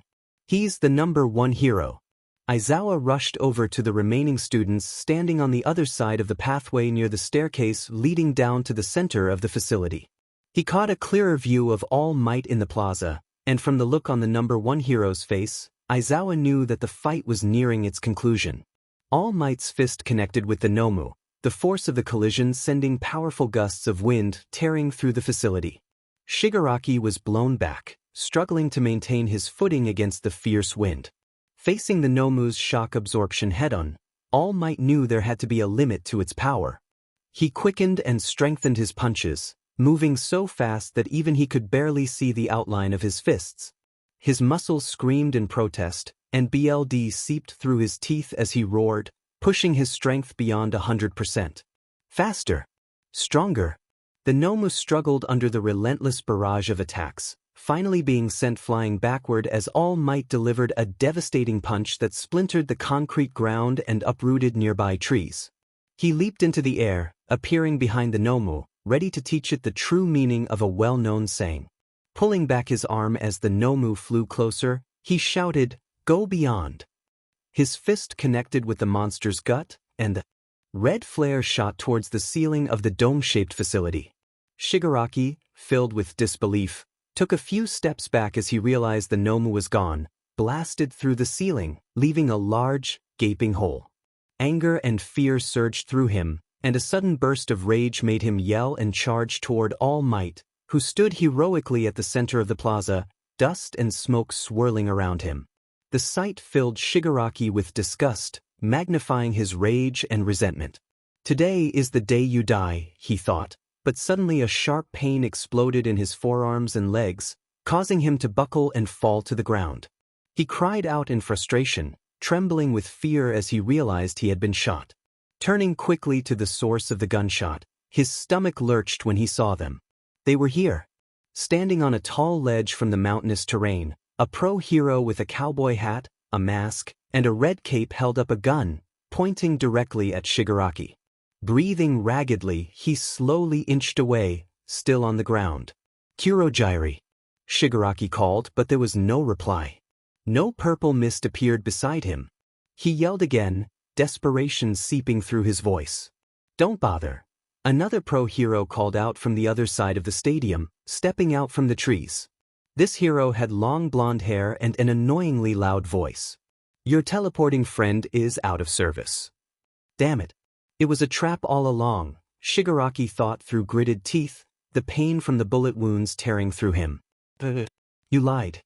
His mind barely registered the fact when he felt his entire body restrained as white strands of fabric snapped tight around him. Struggling against the restraints proved futile. His arms were stuck behind his back, and his hands couldn't reach the fabric. A deep voice behind him said, "It would be advantageous for you to stop struggling. I've erased your quirk anyway. You filthy heroes." Shigaraki spat. "I will not lose." His movements became sluggish, and his eyelids grew heavy as he sank into darkness. Wait, they were here, in the facility, the entire time. Ida thought, confusion and disbelief flooding his mind. The group of 1A students standing on the staircase witnessed the pro-heroes appearing seemingly out of nowhere, their surprise palpable. "There's no other explanation," Bakugo muttered, realizing it had been an ambush all along. So they knew the villains would come here. Uraraka wondered, watching a swarm of ectoplasm's clones race towards different sectors of the facility. In the central plaza, Shigaraki lay unconscious, taken down by Midnight's quirk. 𝗏𝗏𝗧𝗟𝗘 had constructed a high wall, blocking the students' view of All Might. Izuku sensed that his mentor was at his limit now. But how would they know? Ida pondered aloud, and if they did, why risk the safety of the class? The sound of 𝗧𝗓𝗧𝗟 sighing attracted the class's attention. "Trust me, we didn't want to endanger all of you. But we needed to ensure the villains did not doubt anything," she explained, motioning to the unconscious body of purple mist. "Especially since they have a villain who can teleport." "I suppose that's reasonable," Ida replied, though Bakugo wasn't ready to let the matter go. "How did you know in the first place, though?" he pressed. "Do you remember that security outbreak a while back? It was caused by them. We later noticed that a copy of a teacher schedule was missing," 𝗧𝗓𝗧𝗟 clarified.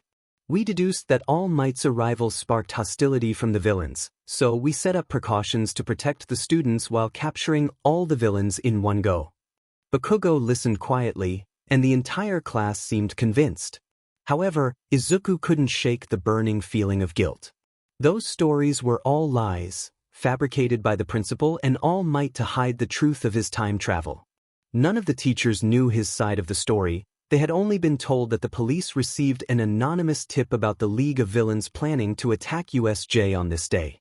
Izuku felt suffocated, the lies flooding into his life until they overwhelmed him completely. It felt like poison. Azui swam as fast as she could, somewhere in the shipwreck zone, dragging Mineta towards the shore. Behind her, numerous villains pursued, one resembling a shark closing the distance at a frightening speed. Tsuyu forced herself to stay calm, pushing her limits as she swam.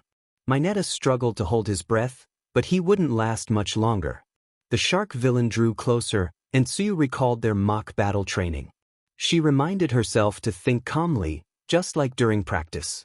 How had the winning sides triumphed?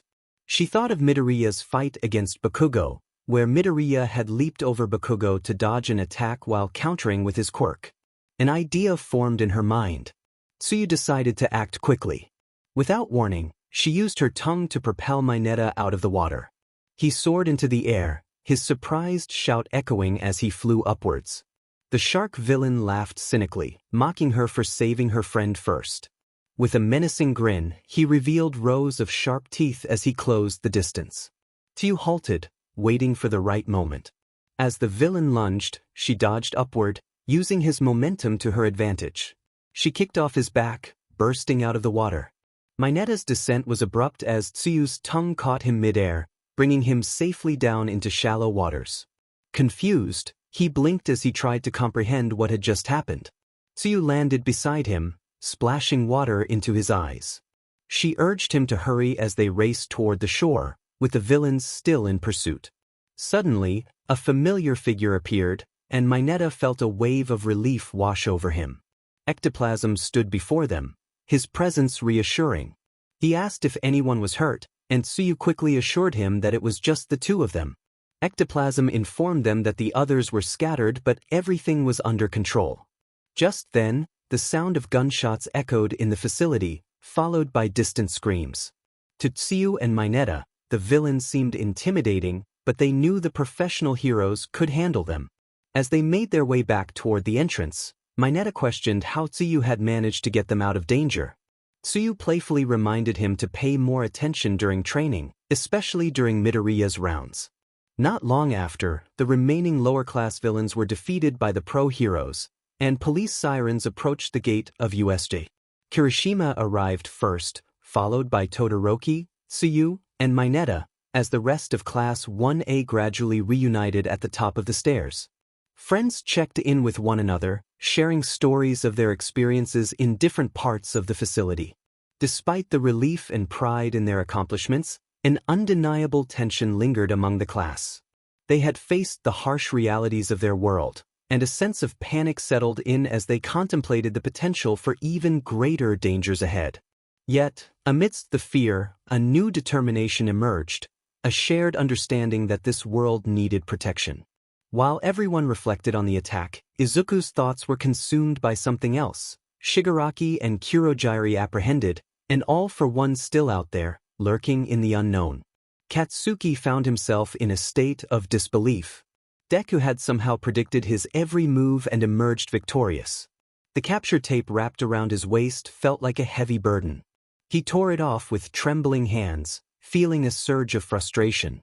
A large hand rested on his shoulder, startling him. All Might stood beside him, urging him to return as they needed to review the results. Katsuki wanted to shout at Deku, to express his anger at All Might, but he felt paralyzed, as if caught in an invisible grip. All Might reminded him that whether one wins or loses, reflecting on experiences is essential for growth. With a heavy heart, Katsuki walked toward the building where his classmates awaited. Deku glanced at him for a fleeting moment before looking away. All Might addressed the class, asking for thoughts on who the MVP of the round was. Murmurs filled the room, and it was clear that most were thinking of Midoriya. All Might raised his hand and asked if anyone could explain why Midoriya deserved the title. Yaoyorozu Momo spoke up, highlighting Midoriya's exceptional combat skills, strategic thinking, and effective communication with his teammate. She pointed out that Katsuki had acted impulsively, driven by personal feelings, and had launched a reckless attack indoors. Katsuki clenched his fists, his nails digging into his palms as he listened to the analysis. He had stopped paying attention long ago, a single thought echoing in his mind: he would prove himself to that nerd. The mix of anger, denial, and shock began to fade, replaced by a fierce determination. He vowed that nothing would remain the same. In the principal's office, Principal Nizu welcomed Izuku and All Might, addressing the recent events. He confirmed that all the villains had been captured, except for Shigaraki Tamura and Kurogiri, who were being held in Tartarus. He asked about Izuku's classmates, to which Izuku replied that they were recovering well and preparing for the upcoming sports festival. Nizu's expression shifted slightly as he broached a sensitive topic. He inquired if Izuku had ever suspected information leaks regarding traitors. Izuku was taken aback, denying any such suspicions. Nizu encouraged them to reach out if they needed assistance and suggested they rest after the intense day. As they walked through the empty hallway, the setting sun cast warm rays through the glass walls. Back in All Might's office, Izuku retrieved his backpack, feeling a sense of unease. All Might noticed his downcast demeanor and inquired about it. Izuku expressed his concern about losing his advantage of foreknowledge and the potential for things to worsen. All Might reassured him that it was the right choice to act as he did, emphasizing the importance of staying ahead of villains, regardless of knowledge of the future. Izuku contemplated this and nodded, but their moment of reflection was interrupted by a knock at the door. Aizawa entered, addressing Izuku directly. He had noticed Izuku's earlier behavior and suspected him of being the anonymous tipper. Aizawa pointed out that Izuku's fighting style was different from his classmates, suggesting he had received training not reflected in his records. All Might listened intently, surprised by Aizawa's keen observations. Izuku felt a sense of dread about where this conversation was heading, aware that Aizawa could sense when a student was hiding something. It was 2 days after the attack. The day before, classes were cancelled for teachers to address the media, speak with the police, and for students to take a breath after the distressing event. Izuku opened the door to his homeroom, and conversations surrounding the incident flooded his senses. Uraraka waved enthusiastically, greeting Izuku and mentioning that they were just discussing the USJ event. Kaminari remarked that it seemed like there was nothing else to talk about, while Shiro asked Izuku for his thoughts on the situation. Izuku weighed his response carefully, expressing that it was terrifying, but the heroes had handled it well, making it seem like a successful ambush. Kaminari excitedly recalled All Might's fight, calling it incredibly cool. Ida, standing at the front of the classroom, commanded everyone to take a seat, even though they were already seated. Just then, the door slid open, revealing Aizawa. The teacher's gaze met Izuku's for a moment, and Izuku sensed that much had changed between them. Aizawa walked into the classroom, his eyes landing on Midoriya. 2 days prior, he had questioned Izuku about his knowledge of the USJ attack. Time travel was what Izuku had mentioned.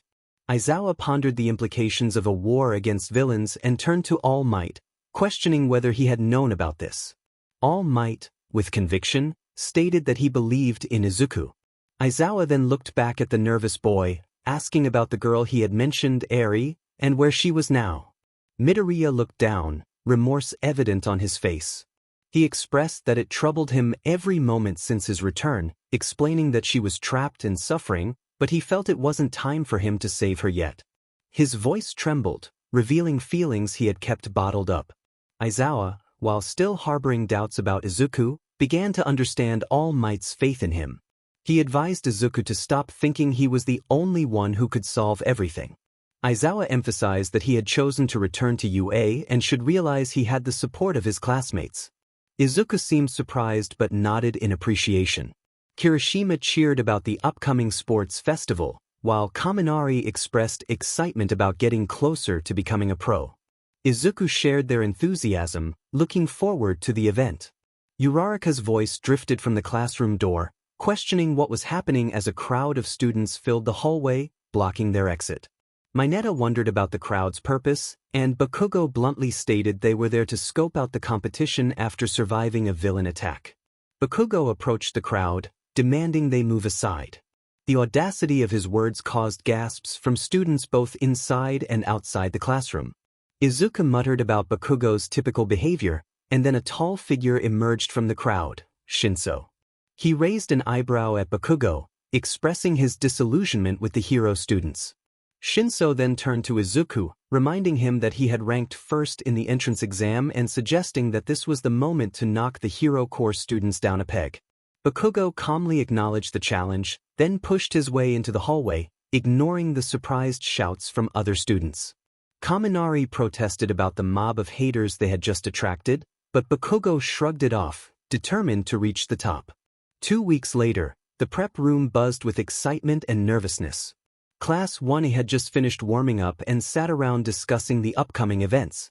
Izuku took a deep breath, trying to set aside thoughts of his mission. He felt it was a bit selfish, but today was the day he would show the world he was here. When Todoroki approached him, he noted that All Might had his eyes on Izuku, but he wouldn't pry. Todoroki declared his intention to beat Izuku that day. Izuku acknowledged Todoroki's strength and emphasized that everyone was aiming for the top, including himself.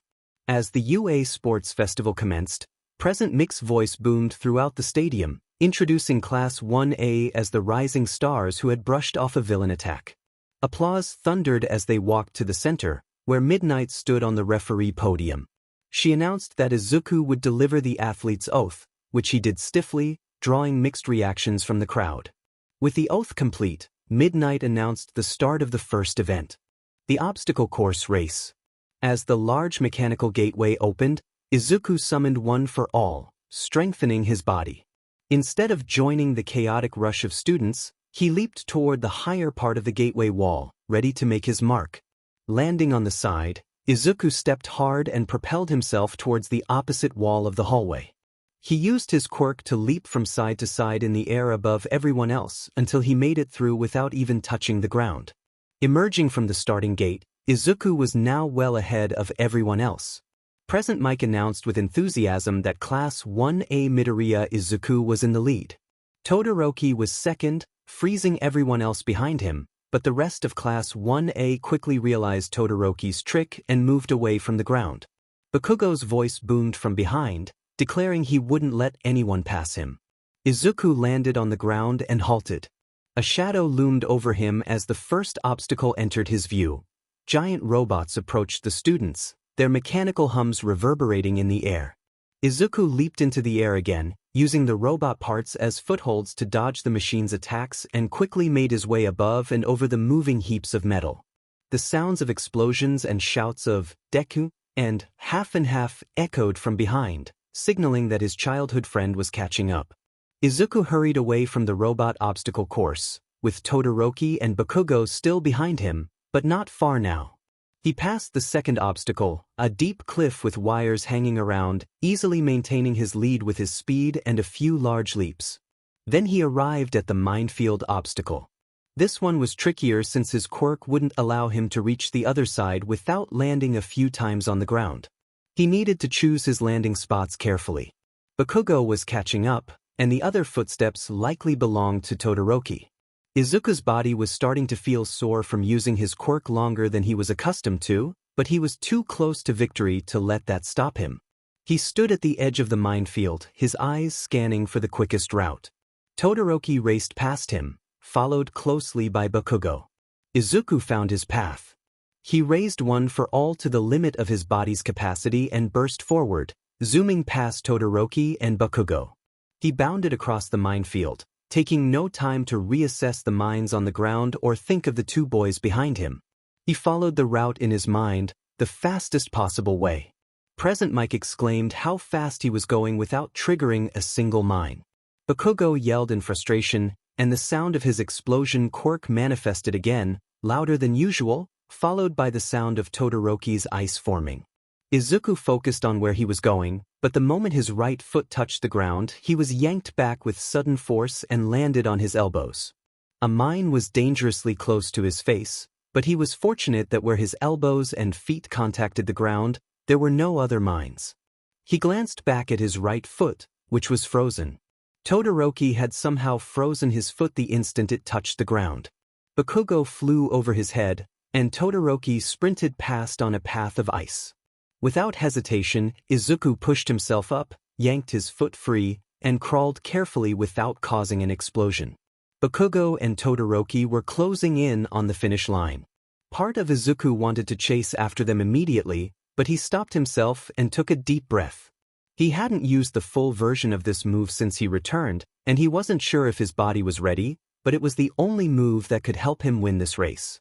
Izuku concentrated hard. Drawing out 20% of his power instantly, he flicked his finger at the ground, unleashing a powerful blast. Without specialized gear to aid this move, it wasn't as precise, but it did the trick.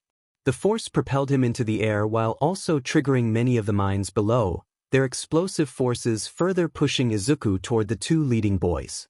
His fingers burned in pain, but he gritted his teeth and fired again, completely catching up to 𝐻𝐿𝐲 and Todoroki. Izuku landed on the ground right beside the other two, the minefield already far behind. He declared that he was giving it all he had, his eyes focused on the finish line. With his quirk strengthening his entire body again, he dashed forward. Present Mike's voice echoed from the speakers, expressing excitement about the race. As Izuku burst through the gate, he was declared the winner of the first event of the first-year sports festival. 𝐻𝐿𝐲 gripped his forearm, trying to quell the stinging pain from overusing his quirk, grumbling in frustration. Todoroki glanced at the exhausted 𝐻𝐿𝐲 and then back at Midoriya, who was staring at the rankings displayed on the digital screens around the arena, chest heaving, hands on knees. Midoriya was first, 𝐻𝐿𝐲 second, and Todoroki third. Todoroki frowned, finding it hard to believe his ranking. He had to admit that Midoriya showed more wisdom during the obstacle race. However, 𝐻𝐿𝐲, fueled by anger, shouldn't have surpassed him. This ranking was certainly a nuisance. His gaze shifted towards the north side of the audience, landing on the fire hero, Endeavor. The boy always found his father's costume ostentatious. The hero's distant gaze conveyed disappointment to Todoroki. Turning away from Endeavor's gaze, Todoroki looked back at the gate. The other competitors were trickling past the finish line, all gasping for breath. As the final few students returned, Midnight called for everyone's attention and congratulated the top 42 students who would proceed to the next round. She announced the next event, the cavalry battle. Midnight explained the rules: teams of 2 to 4 in a horse and rider formation, obtaining opponents' headbands, and the higher the rank, the higher the points.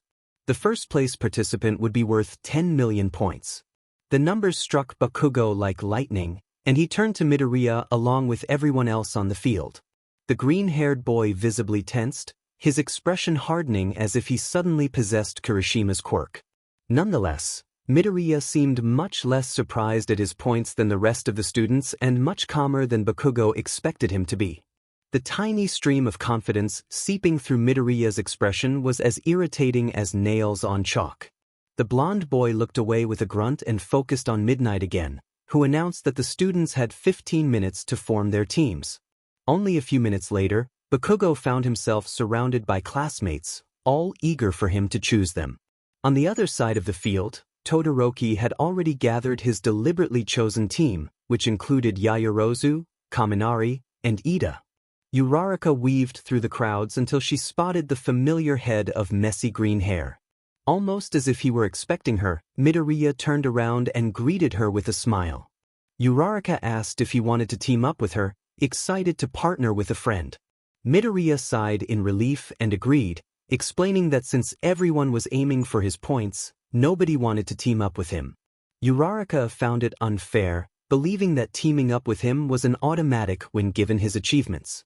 His eyes widened in surprise, softening with gratitude as he laughed and expressed his own lack of confidence, acknowledging that many would target him after his previous win. He mentioned that being a hero was competitive and attracted too many dangers, his voice trailing off at the end, hinting at deeper concerns that intrigued Uraraka. Changing the subject, Midoriya explained his strategy for the next event. Uraraka noted his specific plan and asked if he had a team in mind. He confirmed he did and asked her to find 𝗀𝐻𝐼 while he dealt with the more energetic teammate. Just then, a pink-haired girl carrying a load of support items appeared beside Midoriya, enthusiastically asking to team up with him. Uraraka noticed that this girl spoke rapidly, introducing herself as 𝗧𝗜𝗧𝗟𝗘, but she didn't catch much of what was said and left to search for 𝗀𝐻𝐼, the quiet boy with a bird-like appearance. Surprisingly, 𝗀𝐻𝐼 agreed to join after Uraraka briefly explained Midoriya's plan. As the last of the 12 teams formed, the 15 minutes came to an end, and the audience buzzed with excitement, cheers gradually increasing in volume. Present Mick's voice filled the stadium, announcing the start of the battle royal. Midoriya took a deep breath, tightening his headband printed with a bold number. His team felt the tension rise as Bakugo prepared for action, instructing his teammates to keep their eyes on the target. Todoroki glared at Midoriya from a distance, and when the countdown reached 0, the battle began. Instantly, two teams surged toward Midoriya's group. Midoriya squinted, recalling the quirk of one of the approaching opponents, and warned his team to brace themselves as he activated his jetpack, launching them into the air just as the ground below softened. Uraraka expressed her confusion about the early activation, but it quickly faded as they realized Class B had someone who could manipulate the ground. Attacks shot toward them, but 𝗀𝐻𝐼's shadow easily reflected them. With Uraraka's quirk making them weightless, 𝗧𝗜𝗧𝗟𝗘's support items providing move, and 𝗀𝐻𝐼's defense, they managed to avoid the barrage. Midoriya warned his team of Bakugo's approach, and Uraraka shrieked as he blasted toward them like a missile. 𝗀𝐻𝐼's quirk shielded them from the explosions, though they could see it weakening under Bakugo's fierce attacks. Bakugo, frustrated, launched himself at them again, but just then, Todoroki's team arrived. Todoroki ordered Kaminari to act, and a blanket created by Yaoyorozu draped over their group. Midoriya called out to 𝗀𝐻𝐼 to block Kaminari, then asked for a boost. The bright green light of his quirk surrounded him as he leaped into the air, weightless. Bakugo, determined, prepared another explosive attack. Midoriya executed a powerful roundhouse kick, sending Bakugo flying backward, past his teammates. Kirishima gasped as 𝗧𝗟𝗃 attempted to catch Bakugo, but he was falling too fast. Bakugo felt the distance between him and Midoriya widen, a sense of calm washing over him as he used an explosion to slow his descent. 𝗧𝗟𝗃 breathed a sigh of relief as he managed to pull Bakugo back into formation just in time. Kirishima checked on Bakugo, but his attention was quickly drawn to a tug on his head. Reacting instinctively, Bakugo unleashed an explosion in the direction of the threat, forcing a Class B student to release their grip on his headband. The Class B team stumbled back, trying to regain their balance, while Bakugo adjusted the headband, glaring at them defiantly. The Class B rider smirked, admitting he might have underestimated Bakugo. He had slick blonde hair and dull blue eyes, his expression one of unmasked contempt. He remarked that the 1A students were so simple, particularly targeting Bakugo, who twitched in annoyance. The Class B student continued to mock Bakugo for chasing after the first-place student repeatedly, comparing him to a donkey after a carrot, and questioned if he ever felt pity for himself. His laughter echoed, but Kirishima warned Bakugo not to fall for the taunts, though Ashido and 𝗧𝗟𝗃 knew it would be futile. Bakugo, grinning, announced a change of plans, stating they would make it quick. Meanwhile, Midoriya had returned to his group, and 𝗀𝐻𝐼 had successfully blocked most of Kaminari's electric attack. The ground was frozen, but thanks to Uraraka's anti-gravity quirk, Todoroki's attack was easily avoided. Todoroki had created a wall of ice surrounding both teams, ensuring no other team would interfere as he aimed for the million-point headband. He was determined not to fail. Ida shifted his weight, surprising Todoroki, and indicated that the next move was up to them. He urged Todoroki to grab the headband. Before Todoroki could respond, a rush of air hit him as Midoriya closed the distance in an instant. Reacting quickly, Todoroki shot his arm toward the white headband resting on Midoriya's head. Ida exhaled triumphantly, his engines whirring to a stop, but his expression turned to disbelief as he realized Todoroki had missed. Midoriya floated in the air, weightless due to Uraraka's quirk, the headband still on his head. Kaminari squinted in confusion, questioning if Midoriya had dodged the attack. Ida confirmed that he had not shared his secret move with anyone except for a few. Meanwhile, with Tokoyami's dark shadow assisting him, Midoriya landed back in formation with his team. Uraraka, still shaken from the earlier scare, expressed her fear, while 𝐻𝗏𝗡 complained about the sudden force of Ida's move. Midoriya apologized, explaining he barely reacted to the speed of the attack. Tokoyami noted how surprisingly fast it had been. The team readied themselves to face Todoroki's team again, but Todoroki's normally stoic expression was now filled with irritation and anger. He ordered his team to go, and they rushed forward. Without Ida's engines, they were slower, but the intensity in Todoroki's gaze indicated that escaping would not be easy. A mountain of ice erupted from the ground, forcing Midoriya's team to stumble out of the way. The ice continued to surge, with Todoroki's attacks growing larger and faster. Soon, the arena was transformed into a forest of ice and boulders, reflecting the chaotic colors of both teams. Midoriya realized they were trying to block their view and warned his team to be careful. Just as he dodged, Todoroki's team emerged from behind an ice wall, and Todoroki reached for Midoriya's headband.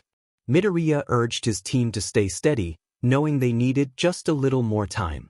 Todoroki glanced at the countdown, frustration mounting as he realized his right arm was covered in frost, rendering his ice attacks ineffective.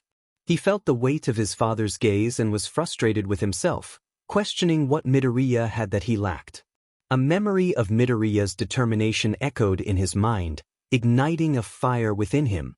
Despite his internal conflict, a flame flickered from Todoroki's left finger, quickly growing into a towering blaze. The wall of fire crashed down like a tsunami, and Tokoyami's dark shadow rushed to block the flames but recoiled from the intense heat. Tokoyami stumbled back as the fire singed his collar. Midoriya's team retreated, determined to dodge the flames. Uraraka's panicked voice broke through as she realized her foot was caught on something. The team lurched backward, but 𝐻𝗏𝗡's unexpected jetpack activated, sending a stream of air that saved them from falling. In the chaos, Midoriya instinctively reached out as Todoroki snatched away his headband. Everything happened in a blur. Todoroki's team retreated, the fire subsided, Uraraka discovered her shoe was stuck, and 𝐻𝗏𝗡 began excitedly discussing her jetpack design. As the blaring sound of Mick's voice announced that time was up, realization dawned on Midoriya. Todoroki had used his fire. The round was over. As the teams broke formation, Ida raised his hands stiffly at Todoroki, still shocked by his sudden use of fire. Todoroki held up the million-point headband, and Uraraka's expression fell as she realized what it meant. She looked at Midoriya apologetically, but he smiled gently, holding up his fist. In a last-minute effort, he had managed to grab all of Todoroki's original headbands while the other boy was distracted. Midoriya reassured his team that they still made it, nodding toward the display screen that showed the final rankings. Present Mike announced the winning teams that would advance to the next round. Todoroki's team was first, Bakugo's second, Midoriya's third, and Shinso's fourth. Midoriya looked gratefully at his teammates, knowing his expression conveyed everything they needed to understand, especially to Uraraka and Tokoyami. 𝐻𝗏𝗡 was already gone. Todoroki turned back to Izuku's voice, his calm demeanor masking a cold, frightening anger. Izuku raised his hands in a placating gesture, his voice tinged with panic, trying to explain that he wasn't there to provoke him. Todoroki interrupted, revealing his fury, something Izuku rarely witnessed. He stated that this would be the last time he used his fire, aware that Izuku's goal was to make him unleash it. With that, he turned away, leaving Izuku to sigh and watch him walk off. The distant voices of classmates and the gentle rustling of trees filled the air as parts of the crowd retreated for food during the 1-hour break. Izuku stared at the sunlight filtering through the tree branches, replaying scenes from the cavalry battle in his mind. He thought about Todoroki and Bakugo, both of whom had been growing stronger at an unexpected pace. While it was exciting, it also filled him with apprehension. Shoto leaned against a wall, exhaling in frustration as he examined his hands. The bright firelight flashed in his mind, but he extinguished it immediately. He couldn't believe he had broken his own pact.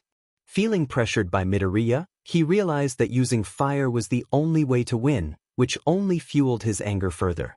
It was exactly what his father wanted, yet the thought lingered stubbornly. Using his fire today had not disgusted him. It had felt almost natural. Uraraka noticed Ida's concern as he remarked on Izuku's odd behavior. Izuku's hands were tense on his face, his expression a mix of concern and surprise. He was muttering, and while others found it unintelligible, Uraraka could see the shock in his demeanor. After the 1-hour lunch break, the festival resumed, but 2 participants had dropped out, Ojiro and Shota from Class 1B. Izuku had expected this, knowing they felt guilty about proceeding while under Shinso's influence. However, he was surprised to see the pairings remain the same as last time, despite the change in drawing order. It seemed randomness had played its part. Although the same matchup for the one-on-one round gave Izuku an advantage, he was reluctant to fight Shinso. He knew that if it came to that, he would face a difficult decision during the battle, and he wasn't sure he could handle it. As he stepped into the arena, he heard Shinso's cold voice behind him, acknowledging Izuku as the first-place winner from the entrance exam. Before he could respond, Ojiro's tail pulled him away, urging him not to engage. Thunderous applause erupted from the audience as Izuku entered the arena, with Shinso walking out on the opposite side. The announcer's voice boomed, building excitement for the match. Ojiro sat nervously on the edge of his seat, while Uraraka focused on Midoriya, noticing his troubled expression. She wondered aloud why he looked so conflicted. Bakugo, sitting nearby, remarked that Izuku was always up to something. The announcer explained the basic rules, and as the match began, Shinso's demeanor shifted, dripping with contempt as he taunted Izuku about his classmates. Izuku held his ground, his expression serious, battling with the urge to respond. He knew that engaging would allow Shinso to showcase his quirk, but he also felt the weight of the moment. As Shinso approached, taunting him further, Izuku's mind raced. One decision could change everything. Suddenly, a flash of green light erupted, and Shinso was knocked back, hitting the ground hard. Izuku had taken control, holding Shinso down in the center of the arena. The audience erupted in cheers, surprised by the sudden turn of events. Shinso's voice wavered as he tried to regain his composure. Izuku, now resolute, stated that he was there to make a difference. His expression shifted, and for a moment, Shinso thought he had seen through his quirk. With a grunt, Shinso pushed Izuku off him, eliciting gasps from the crowd. Ojiro, feeling defeated, lamented that he had warned Izuku not to speak. Uraraka, shocked, held her hand to her mouth, realizing the implications of Shinso's quirk. He was brainwashed now. Shinso ordered Midoriya to get up, and Midoriya complied, rising stiffly. Shinso instructed him to turn around and walk off the arena. The audience watched in apprehension as Midoriya turned and began ambling toward the border. Shinso's shoulders relaxed, feeling irritated that the hero course boy was brainwashed right in the middle of the arena, making the edge farther away than he wanted. But it was done. He waited patiently for his victory, watching the green-haired boy walk closer to the border. Thoughts raced chaotically through Izuku's murky mind. He tried to feel his movements, but he couldn't. He feared he would lose in the very first round. At least he had said something, at least the nation now saw Shinso's quirk. Shinso deserved it, he had worked hard for this. Izuku needed to say something so that Shinso could make it to the hero course. He thought he had done the right thing, but doubt crept in. What would happen if he lost? Nothing, right? It was just the sports festival. Todoroki didn't want to use his fire, but he needed to. That was who he was. Izuku wanted to help him realize that, but he reminded himself that Todoroki could figure it out by himself. Not everyone depended on him. He recalled All Might's words, "Show the world, I am here." But he felt weak, unable to break free. All Might and everyone else had placed their trust in him. He needed to win. He urged himself to wake up and stop walking. It couldn't end like this. Suddenly, a pair of bright eyes pierced through the murky darkness, followed by 7 more pairs.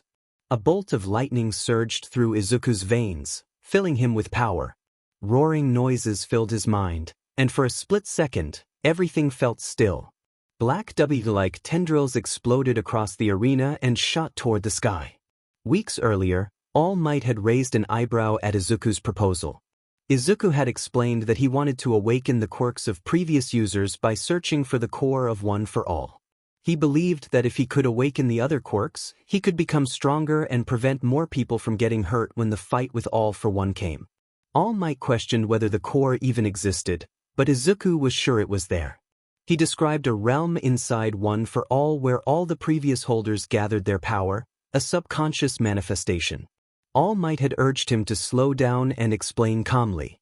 Izuku had reasoned that the nature of One for All was to stockpile power, and the conference room where the users gathered indicated a center where all the power and quirks merged. All Might pondered how Izuku would find the core, noting it couldn't possibly be a physical location in his body. Izuku explained that he had used the other quirks before and knew how they felt. He intended to forcibly awaken them, gathering green lightning around his body to trace back to the source of the power. Despite his efforts, Izuku admitted to All Might that he hadn't made much progress. All Might had advised him not to search for the source of the quirk's power but to find the source of his own power. When he discovered what drove him, he would find the quirks and the core he sought. In the arena, the crowd reacted with mixed emotions as a whirlwind of black WHP-like tendrils lashed around Midoriya. The students of Class 1A stared in shock, their jaws dropped. Bakugo stood up from his seat, Uraraka covered her mouth, and Todoroki sat up straighter. All Might, observing from a corridor, was taken aback by the spectacle. Midoriya blinked in disbelief as the black tendrils surrounded him, and the pain registered. He crumpled to the ground as his veins burned. ― stepped back, realizing he needed to stop Midoriya before he got hurt. He activated his quirk, questioning if Midoriya had been holding back. Despite the pain, Izuku forced himself to speak, needing ―'s help to control Black Whip. He struggled to maintain control as the tendrils lashed out. ― ordered him to stop his quirk, but he realized his brainwashing quirk had failed. The black tendrils were too powerful, breaking through ―'s influence. Midoriya grimaced in pain, kneeling on the ground as his body trembled. Midnight, watching from the sidelines, expressed concern for him, noting that he wasn't doing this voluntarily. The audience was confused by the chaotic display, and Izuku felt the pain intensifying. He looked up, catching glimpses of the stadium's flashing colors behind the whirling black Ws. Among the chaos, he saw All Might, gripping the wall with determination, and his friends, filled with awe and concern. Bakugo shouted at him, demanding to know what he was doing. Despite the noise, Izuku heard him clearly, questioning his own actions amidst the turmoil. Izuku gritted his teeth, closed his eyes, and focused on his breathing.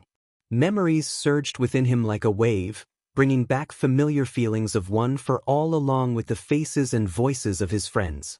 He recalled swinging from buildings with Black Whip, Todoroki joking that he looked like Spider-Man, which made Izuku laugh heartily. He remembered 𝐬𝐮 and 𝐶U advising him to control the tendrils as if they were just another muscle. He thought of all the times he had stumbled but kept practicing. The first time Black Whip manifested had been chaotic, and he remembered Uraraka holding on to him, urging him to calm down and believe in himself. Taking a few deep breaths, Izuku felt the pain ease. He opened his eyes and stood up slowly, noticing that Black Whip had settled, now only wrapping around his right arm. On the judge's podium, Midnight released a breath of relief, letting her hand fall back to her side. Izuku glanced back at All Might, who looked relieved and gave him an encouraging thumbs up. Bakugo returned to his seat. Izuku looked down at his feet and saw the edge of the arena just inches away. He turned toward ―, who flinched as Izuku suddenly lunged forward, green lightning crackling around him. 𝗀𝐮𝐲's words were interrupted as he found himself sent spinning to the side, Black Whip releasing him as he rolled away. Once the world stopped spinning, 𝗀𝐮𝐲 pulled himself up, disoriented, and realized he had been thrown off the arena in an instant. Midnight snapped her WHP and declared the match over, announcing that 𝗀𝐮𝐲 was out of bounds and that Midoriya would advance to the next round. The audience erupted into cheers and applause. Izuku took a deep breath, and Black Whip vanished. He called out to 𝗀𝐮𝐲, who glared at him while dusting off his sports shirt. Izuku smiled warmly and suggested that 𝗀𝐮𝐲 join the hero course. 𝗀𝐮𝐲's eyes widened before he scoffed, mentioning his failed attempt at the entrance exam. Izuku encouraged him, saying that the school and the world now recognized his potential and that he could still become an incredible hero. 𝗀𝐮𝐲 turned away, telling Izuku to mind his own business. Izuku's thoughts momentarily blanked, recalling how 𝗀𝐮𝐲 had brainwashed him. As 𝗀𝐮𝐲 walked toward the corridor, a sense of defeat hung over him. Suddenly he heard his friends cheering for him, praising his performance and mentioning how impressed the pro heroes were with his quirk. 𝗀𝐮𝐲 blinked a few times, then smiled, releasing Midoriya's brainwash. Turning back to Izuku, 𝗀𝐮𝐲 vowed to fight him again and promised to take down the entrance exam students when he made it into the hero course. Izuku grinned, confident that he wouldn't lose. Later, as they walked through the corridor to Recovery Girl's room to tend to Izuku's sore arm, All Might commented on the craziness of the match. Izuku sighed, unsure how he would explain what had happened to the school. All Might assured him that he had it covered, having texted Aizawa, who announced to the stadium that Black Whip was simply a stronger manifestation of Izuku's strength-enhancing quirk. Izuku felt grateful, realizing he had forgotten that Aizawa was also in the announcer booth. All Might expressed surprise at how Izuku had described Black Whip, admitting he never imagined it would manifest like that. Izuku smiled softly but suddenly felt a sense of dread wash over him, stopping in his tracks. All Might noticed his change in demeanor and asked what was wrong. Izuku struggled to breathe, feeling his heart sink as he released a small thread of Black Whip from his trembling hand. He looked up at All Might, who tensed at the overwhelming fear in Izuku's gaze.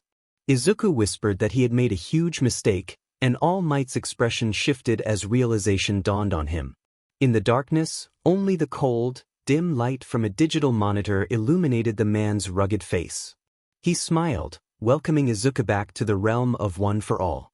Izuku turned in surprise as Banjo Daigoro, the fifth user of One for All, appeared before him. Recognizing his surroundings as the subconscious realm of One for All, Izuku focused on Banjo, feeling a sourness in his mouth.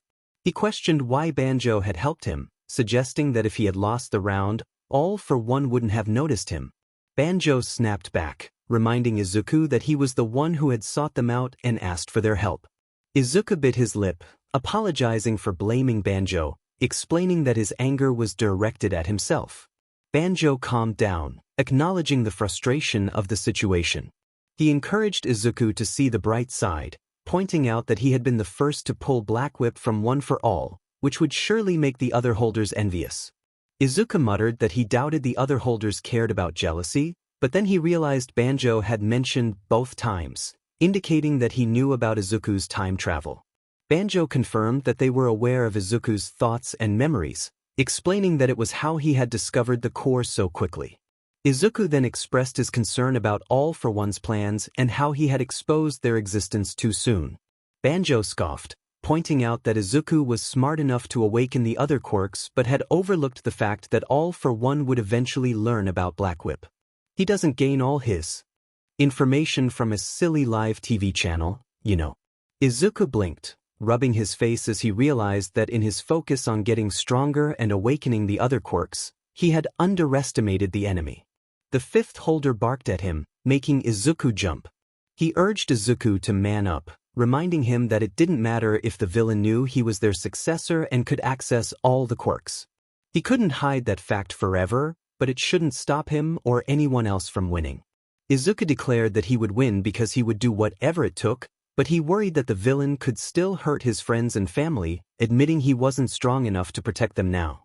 The fifth holder urged him to get stronger, reminding him that he had them now, which was why he had awakened them. Izuku stayed silent for a moment before nodding. The fifth holder's image became blurry, and a wide grin spread across his face as he encouraged Izuku to show the world he was there and give them someone to believe in. Uraraka looked at him, her face pale, and asked what had happened. Izuku sat down, confused, and Ida pointed to the arena, explaining that Todoroki had created a mountain of ice blocks that the teachers were hurrying to clear away for the next round. Uraraka admitted it was terrifying, recalling how the round had started and a wall of ice had been an inch from her face. Kirishima chimed in, saying that the iceberg had been enormous and that 𝗧𝗟𝗧 had lost the round in less than 2 seconds.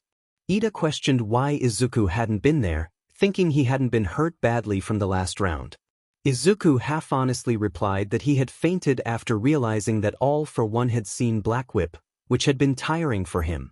Bakugo growled about another secret, but Kirishima excitedly declared that Black Whip was amazing and that it would be an epic round between Izuku and Todoroki. Izuku smiled at the compliment but looked away. The door squeaked open, and Uraraka watched as Midoriya and Ida walked in. She asked how the rounds were going with a weak smile. Midoriya informed her that it was a stalemate between Kirishima and 𝗧𝗧𝗧𝗟 from Class B.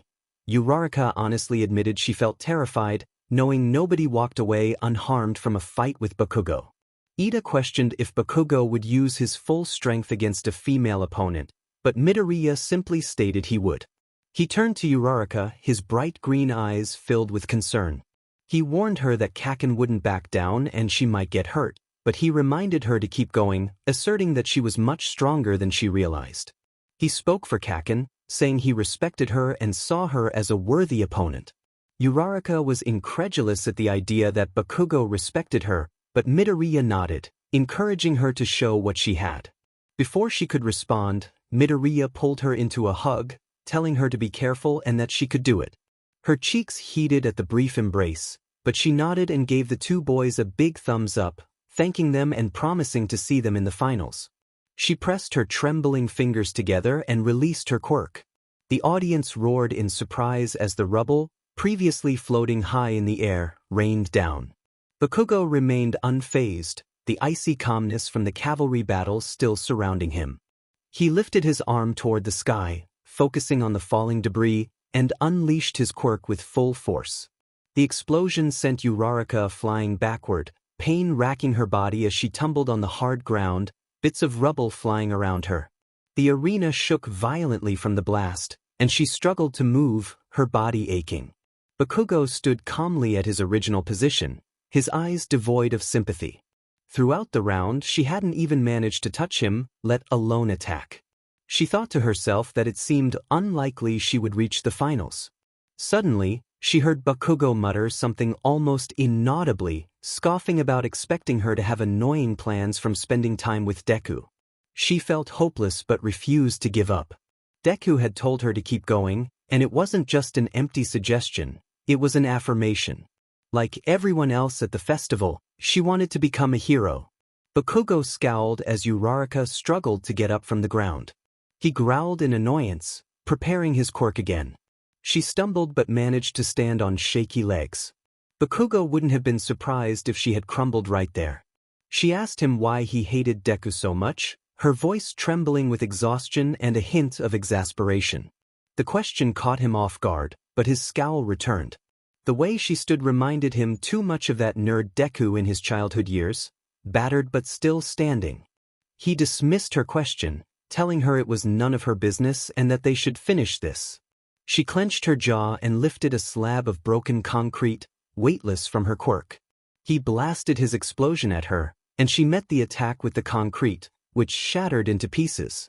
Uraraka shouted that she understood Deku kept secrets, but that didn't mean he wasn't trying his best. She declared that what he had taught her wasn't about making strategies but about working for what you care about, no matter what. Bakugo snapped back, calling her as annoying as Deku. Uraraka yelled that everyone wanted to be a hero, even her, asserting that she was the one standing there now, not Deku. She rushed forward, but her legs finally gave out, and she crumpled to the ground. Bakugo waited for her to crawl back up, but she didn't move. Midnight announced that Uraraka was unconscious and that Bakugo proceeded to the next round. Bakugo stared at the unconscious girl, her words echoing in his mind and irritating him. They exposed his own thoughts, dragging them to the surface. For some time, all he could think about was his hatred for that nerd and the need to beat him. Beating Deku had become his subconscious image of winning, which meant he had, at some point, accepted his own defeat. As Bakugo made his way up the stairs, he noticed bushy green hair and snapped at Midoriya, making him stop in his tracks. Midoriya quickly clarified that if Bakugo thought he had made up Uraraka's plan, he was wrong. It had all been her idea. Bakugo lifted an eyebrow, asserting that he wasn't stupid. The way she acted, only a fool would still think it was his plan. Bakugo scoffed, continuing on his way back to the audience stands, passing the green-haired boy. He declared that he would defeat Midoriya in the finals without waiting for a response and walked away. Izuku was left gaping in disbelief. Had Bakugo just implied that he would make it to the finals? That felt like acknowledgement. If it had been the old Kaken, he would have said something like, "Too bad you're going to lose in the next round." Everything felt strange, as if the fight with Uraraka had been a turning point for his childhood friend. Izuku shook his head, wondering if Kaken still saw him as a loser. Suddenly, Izuku collided with someone and realized he had bumped into a person. He quickly apologized, only to look up and see Endeavor, the number 2 hero. Endeavor gruffly stated that he had been looking for Izuku. Izuku asked if he could help, mentally scolding himself for the foolish question. Fortunately, Endeavor ignored it and remarked on Izuku's impressive quirk and speed, noting that he would be a worthy opponent for Shoto, Endeavor's son, whose goal was to surpass All Might. Izuku tried to suppress an eye roll, anticipating Endeavor's next words. He guessed that the hero would encourage him to give his best in the upcoming fight with Shoto. Endeavor confirmed this. Izuku calmly expressed his thoughts, stating that as long as Shoto used his fire, he would undoubtedly surpass All Might. Endeavor raised an eyebrow, intrigued. Izuku continued, suggesting that Shoto's reluctance to use his fire was something Endeavor likely understood better than he did. As the announcement rang out that there was 1 minute until the start of round 2, Izuku excused himself, bowing slightly before hurrying away. He entered the stadium, where the crowd cheered energetically for the contestants. He greeted Todoroki from across the arena to break the awkward silence, but Todoroki merely frowned, making things even more uncomfortable. Izuku was used to it by now. Like father, like son, he thought. Finally, the countdown began. Izuku took a deep breath and focused on his opponent and his own quirk. This was an important fight, and unlike last time, he was determined to win. Ice blasted toward him, and he dodged. Another mountain of ice rose from the ground, and he narrowly avoided it again. However, Todoroki had learned from their previous exchanges. Ice shot toward Izuku's right, forcing him to dodge away from Todoroki's fireside.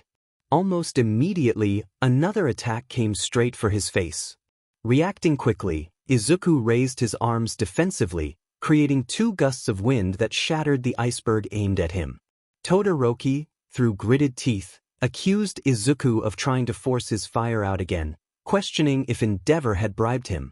Izuku clarified that he wasn't trying to meddle in Todoroki's family issues, as that was not his concern. He expressed his disdain for Todoroki's lackadaisical attitude toward becoming a hero, emphasizing that he believed in giving his all. Todoroki observed that Izuku sounded a bit like Bakugo, to which Izuku agreed, noting that Bakugo was right about the importance of effort. As ice spears jutted from the ground, Izuku easily broke them apart. Todoroki snapped that he intended to prove to his father that he could win without his power, and he would do everything possible to achieve that.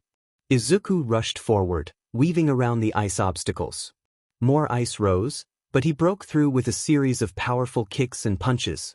Soon, the arena was littered with ice blocks. Apologizing to Uraraka, he decided to borrow one of her moves. Dozens of black tendrils shot out from his fists, grabbing the broken ice pieces. With a yell, he heaved his arms, sending the ice flying toward Todoroki, some pieces as large as cannonballs and others like sharp projectiles. With a grunt of annoyance, Todoroki raised his arms, summoning a towering wall of ice to block the incoming projectiles. Izuku, however, saw an opportunity. A faster, taller wall meant a thinner barrier. He lifted his finger, took a deep breath, and released his quirk. A black tendril shot toward Todoroki with incredible speed, penetrating the ice barrier and leaving cracks behind. Izuku then lifted his other hand, recalling a powerful move. He flicked his finger, unleashing a blast that shattered Todoroki's ice shield as if it were made of glass. The force knocked Todoroki off his feet, sending him tumbling back. Izuku lowered his hand, relieved that a strand of black whip had wrapped around his finger, preventing any serious damage from the blast. Before Todoroki could fully recover, Izuku seized the moment and charged at him, his legs reinforced with black whip for added speed. When Todoroki finally focused back on him, it was too late. Izuku was just inches away when a blinding light erupted in front of him, followed by a searing heat as flames exploded. With a sharp breath, he dodged the fire just in time, backing away to a safe distance and catching a whiff of smoke from his singed hair. What surprised him was the sight before him.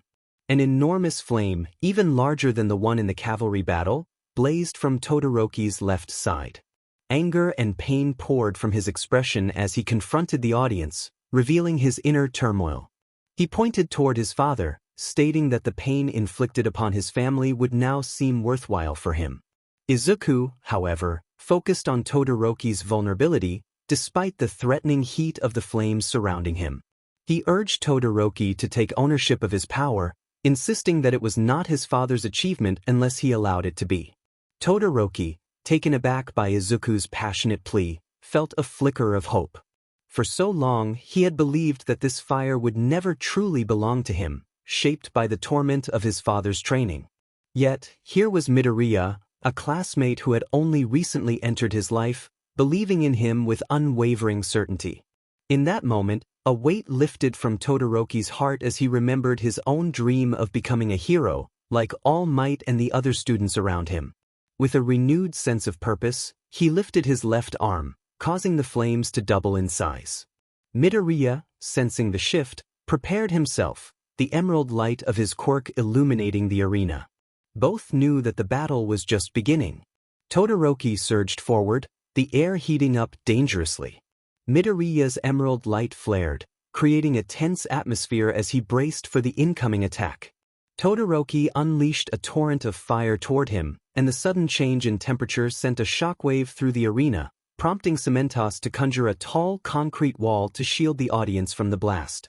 Instead of meeting the attack head-on, Midoriya leaped into the air, flipping above Todoroki's head as the fire blast surged beneath him. The heat wave brushed against him, causing minor burns that served as a stark reminder of the danger he faced. Todoroki's head snapped up, but before he could react, black tendrils wrapped around him, binding his arms to his sides. For the first time, the possibility of failure loomed over him. He recalled how swiftly Midoriya had eliminated his first opponent. But Todoroki was determined not to let that happen to him. Drawing on his inner strength, he imagined all his rage and potential bursting forth. The flames erupted upward, growing even larger. The black tendrils flickered as the heat weakened Midoriya's focus.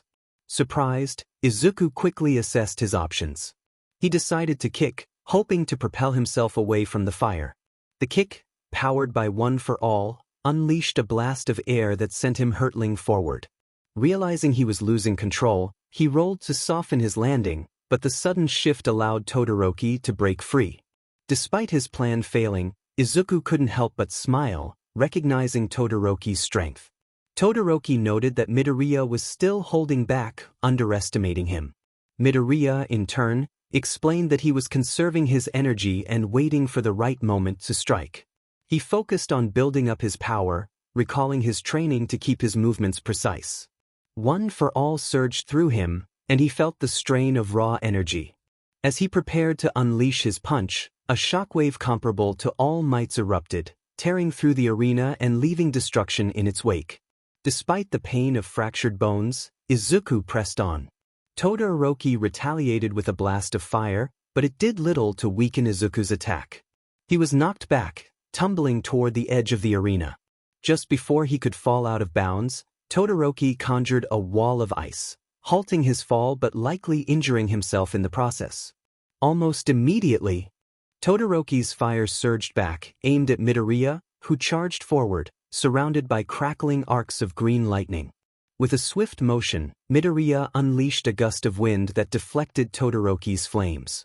The shockwave, though less powerful than before, still caused pain in Izuku's arm, and the ice wall supporting Todoroki began to crack.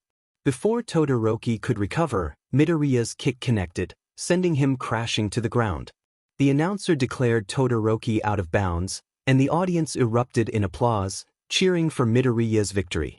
Shoto lifted his head slightly, realizing that he lay outside the marked border of the arena. With a sigh, he rested his head back down, feeling the throb of pain from his collision with the ice wall. It was frustrating to know that despite his efforts, he had lost the match. Midoriya's voice called out from above, complimenting Shoto on his performance. Shoto responded with a grunt, glancing up at Midoriya, who offered a hand to help him up. As Shoto sat up, he barely registered that part of his sports uniform had been burned away. With a sigh, he took Midoriya's hand, but before Midoriya could pull him up, he winced in pain. Midoriya recoiled, expressing how much it hurt more than he had anticipated. Shoto pushed himself off the ground, noting the pain Midoriya felt despite Shoto's minimal impact. He questioned why Midoriya was in such discomfort. Midoriya explained that he had broken some bones and torn muscles, a side effect of his quirk. Shoto felt a surge of surprise. A quirk that could easily harm the body was a heavy burden. He reflected on the immense effort and endurance it must take to train as a hero with such a quirk. Midoriya shrugged, acknowledging that his body would eventually grow strong enough to handle his quirk's full power, but it would take time. Shoto nodded, his thoughts lingering on the fire still burning in his mind.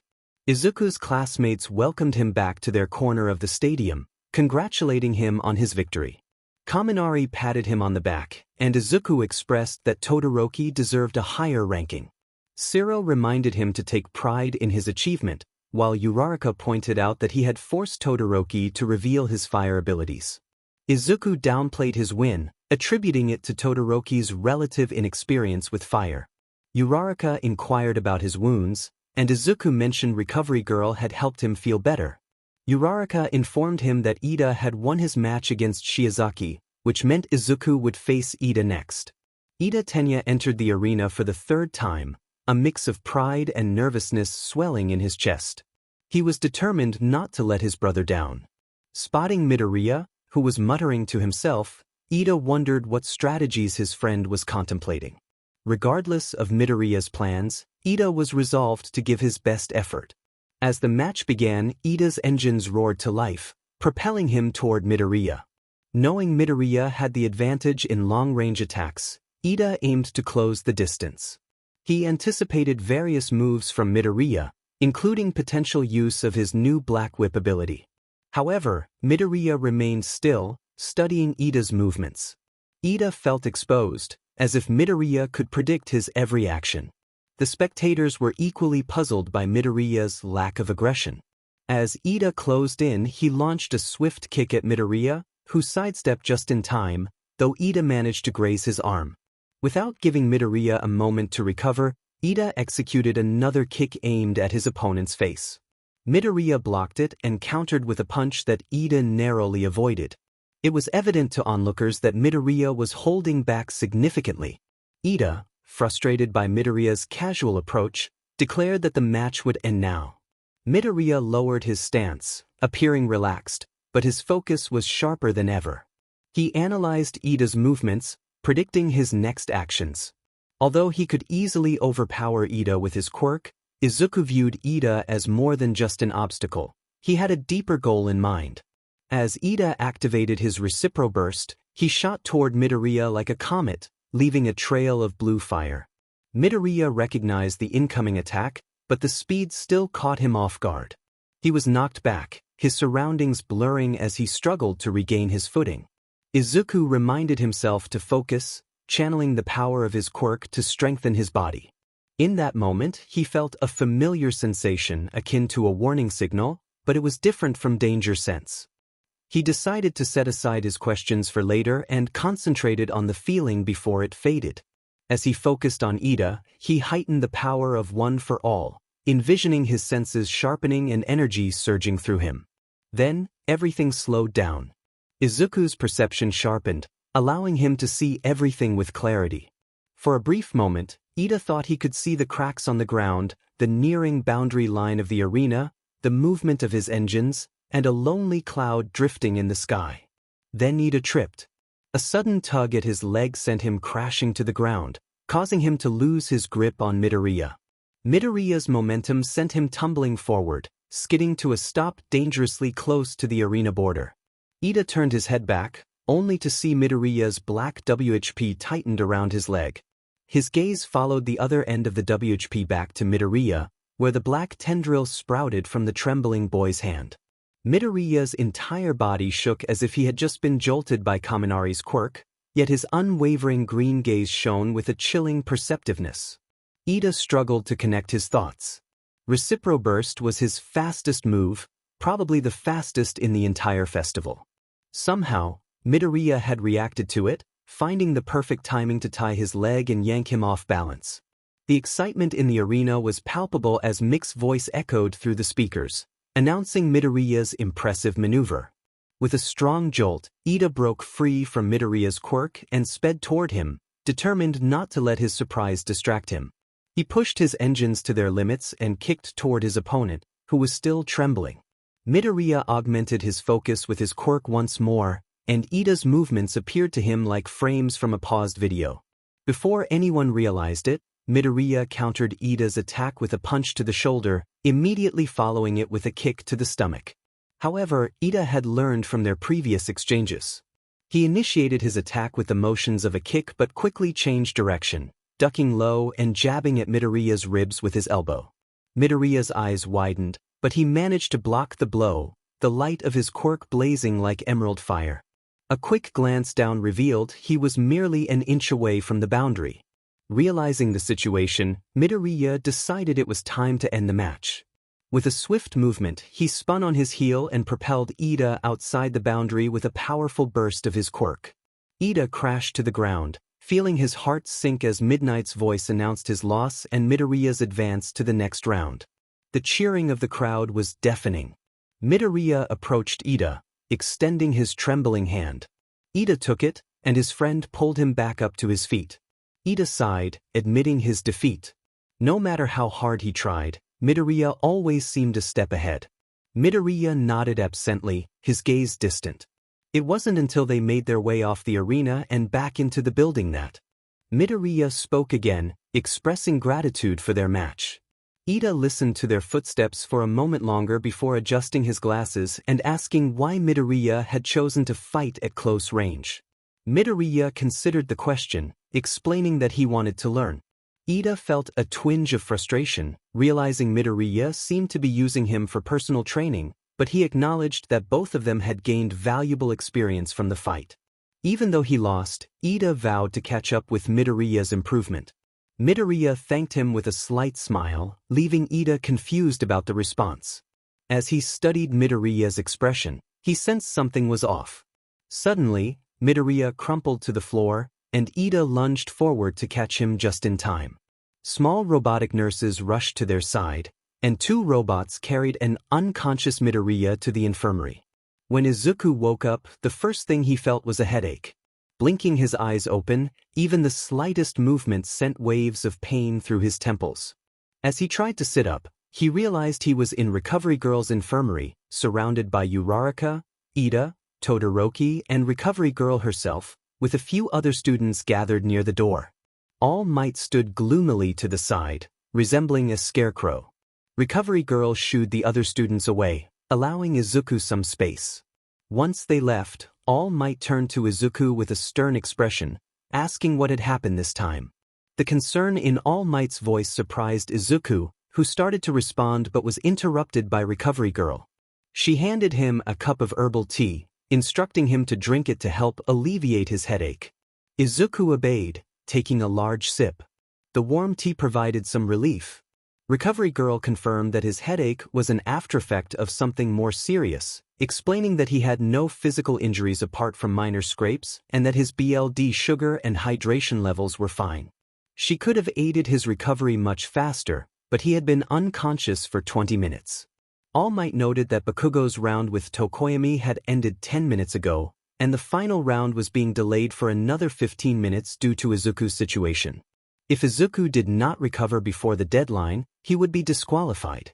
Recovery Girl had managed to persuade them to wait a little longer since he had no physical injuries. She expressed her frustration, emphasizing the seriousness of the situation.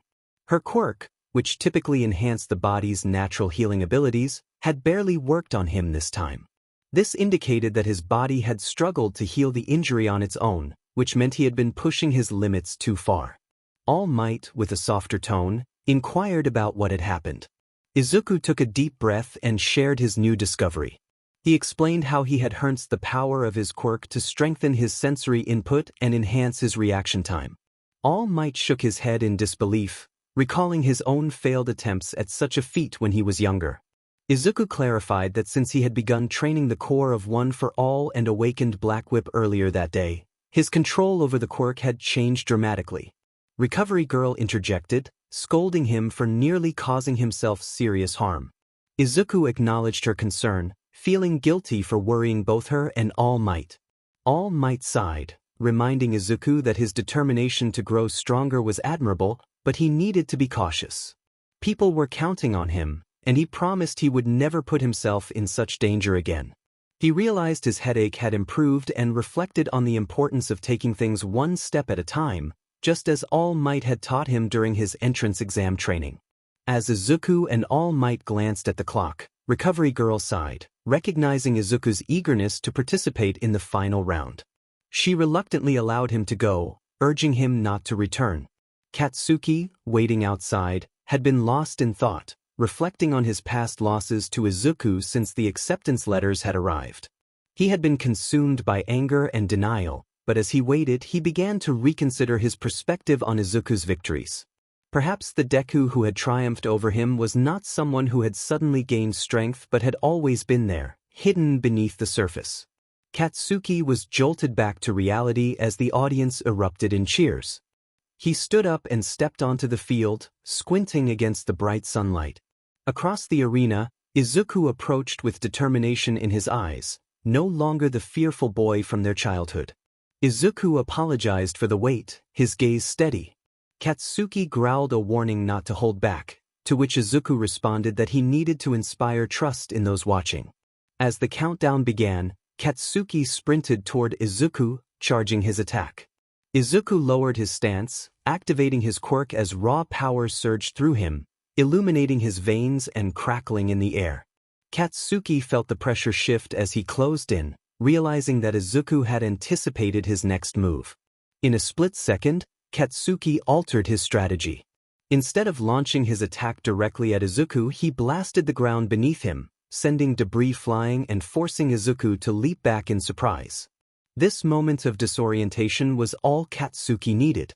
The explosion propelled him upward, and with a series of directional blasts, he spun toward Izuku with incredible speed, unleashing his signature move. The impact created shockwaves throughout the stadium, shaking the ground beneath Izuku's feet. Katsuki hit the ground on his side with a thump, the muscles in his forearms burning from the explosion, but he wasn't finished yet. He scrambled to his feet and held his palms close together, his fingers tense. The entire arena was engulfed in smoke and debris from his earlier attack. He heard quick footsteps and caught a flicker of green. Instinctively, Katsuki threw his palms towards his right, his body reacting before his eyes even registered Deku. Instead of his usual explosion, a blinding light filled the space between his hands and his opponent. Deku flinched in surprise, and Katsuki seized the moment to send a punch across Deku's face. Deku barely managed to block the blow with his arms, but Katsuki wasn't done. He unleashed a series of explosions in rapid succession, while Deku dodged and redirected, never finding the chance to counter. Katsuki shouted for Deku to stop holding back, and Deku's gaze ignited with determination, the green lightning around him flashing in response to his emotions. Suddenly, Deku's movements became faster, and Katsuki's eyes widened as the green-haired boy shot forward, closing the distance and grabbing Katsuki's arm mid-explosion. Yanking Katsuki forward, Deku threw a powerful punch aimed straight at Katsuki's face. Katsuki twisted just in time to avoid the impact, but Deku's punch seemed to create a shockwave that knocked the breath out of Katsuki and sent him flying across the arena like a rag doll. The ground slammed into him, and pain coursed through his body. Katsuki wheezed and coughed, his chest heaving and his arms trembling as he pushed himself back onto his feet. He still wasn't done. Deku stood further away, and Katsuki noticed the strain in his green eyes, the pain etched on his face. This pain wasn't new to Katsuki, it had always annoyed him. He couldn't shake the feeling that Deku was hiding something, believing he was somehow superior. Katsuki growled, demanding Deku stop acting as if this was a joke. Deku, confused, insisted that he would never treat their rivalry lightly and that he wanted to win just as much as Katsuki did. They both understood that words were useless now, they would settle this in the arena. Izuku could no longer contain his anger. Bakugo thought he didn't care about the match, but the truth was that he cared too much, and the memories were painful. Bakugo had been a childhood friend, someone who always pushed Izuku away. Even in a dire moment, Bakugo had told him not to come. Yet, he had also protected Izuku from a fatal blow. Izuku remembered that moment vividly, and it haunted him. They had become comrades, even friends, but Izuku feared that their relationship would never return to that state after the time travel. Black Whip sprang into existence as Izuku leaped high into the air, leaving a streak of green lightning behind him. Bakugo looked up, his red eyes gleaming and his palms ready. Izuku's kick met Bakugo's explosion, their combined power greater than ever. The two boys fought fiercely, green lightning and black tendrils weaving and colliding with explosions that grew more precise and intense. Izuku's movements were fueled by experience and raw strength, but Bakugo's formidable build and quick reflexes made it difficult for Izuku to land a decisive blow. Izuku used Black Whip to snatch pieces of broken concrete from the ground and threw them at Bakugo, who blew apart the projectiles instantly. However, the distraction allowed Black Whip to trip Bakugo, sending him crashing to the ground. Before he could recover, Izuku delivered a strong kick to his shoulder, forcing Bakugo down again. Bakugo struggled to push himself up, his arms trembling from overexertion. Yet, Izuku knew Bakugo would never give up. With a fierce yell, Bakugo propelled himself upward, grabbing Izuku's waist and knocking him backward. His palms connected with Izuku's back, and the explosion that followed sent shockwaves through Izuku's body. The deafening sound and the ringing that followed, combined with his headache, intensified the pain. Bakugo knelt above Izuku, pinning his arm down, and prepared to unleash another explosion. Izuku raised his free hand to protect himself, but it barely sufficed. Just as Bakugo was about to strike again, Black Whip shot up and wrapped around his arm, throwing him off balance. Izuku pushed himself up, but his body was nearing its limit. He wasn't willing to destroy himself in this fight, especially against Bakugo. The thought of reliving the moment that had led to Bakugo's kidnapping in his last life pained him deeply. So, Izuku lowered his stance again, and Black Whip wrapped around his right arm like armor. Bakugo, recognizing the move from Izuku's previous fight, took a deep breath as the air crackled around him. The clash of air blast and explosion shook the stadium, causing Class 1A to rise from their seats in anticipation. As the smoke gradually dissipated, the audience gasped and then erupted into cheers. Izuku stood, fist trembling, his black WHP-like power still wrapped around his arm. Bakugo lay on his side, struggling to get up. The announcement rang out that Bakugo was out of bounds, declaring Midoriya the winner. The crowd cheered thunderously, celebrating Izuku's victory. A smile spread across his face, a mix of relief and triumph. How many times in his childhood had he dreamed of winning the UA Sports Festival? He could hear his heartbeat despite the deafening applause, and he shivered in excitement. Then he raised a fist in the air. Almost impossibly, the applause grew even louder. It was the symbolic pose of a standing hero, the pillar of peace. He was here and everyone would know it. Izuku breathed deeply, feeling the weight of the moment. Bakugo watched from the side as Midoriya held his fist high, recognizing the pose. Suddenly, they were kids again, opening their chip bags to find an All Might collectible card, with Midoriya excitedly imitating the hero's posture from the image while Bakugo laughed, insisting that Deku could never be a hero like All Might. Bakugo stood up, but even though he was now standing, he felt low. All he felt was defeat. Everybody's attention was on Midoriya Izuku, not Bakugo Katsuki. Katsuki thought to himself that he had been wrong. Deku was already the hero he wanted to be. After the arena was cleared, the first-year students were instructed to leave the audience stands and gather on the field. As the students organized themselves into their assigned positions, Izuku followed a school robot to a room underneath the field. When he arrived, 𝗏𝐾𝐮𝐬 and Bakugo were already there. Izuku avoided making eye contact with Bakugo, and even though he wasn't watching, he knew that Bakugo was doing the same. Izuku had no idea how to face him at that moment. Likely noticing the tense atmosphere and the fact that Izuku and Bakugo weren't acknowledging each other, 𝗏𝐾𝐮𝐬 cleared his throat and approached Izuku. He offered a slight nod and congratulated him. Izuku smiled and returned the sentiment, acknowledging that he couldn't have done it without 𝗏𝐾𝐮𝐬 in the cavalry battle. The room fell silent, the only sound being the muffled noise of the sports festival above. Izuku glanced around and realized that Ida wasn't there, even though he had technically placed third as well. He must have already received the call about his brother, 𝐾𝐮𝐭𝐡𝐨𝐫. Then, a robot instructed the 3 top competitors to stand on the 3 large, adjacent circles, and with a rumble, the ceiling opened up. The light blinded Izuku, and he heard fireworks go off around the stadium. Confetti flew around and into his face as the platform rose above the stadium ground. Izuku was impressed by the scene.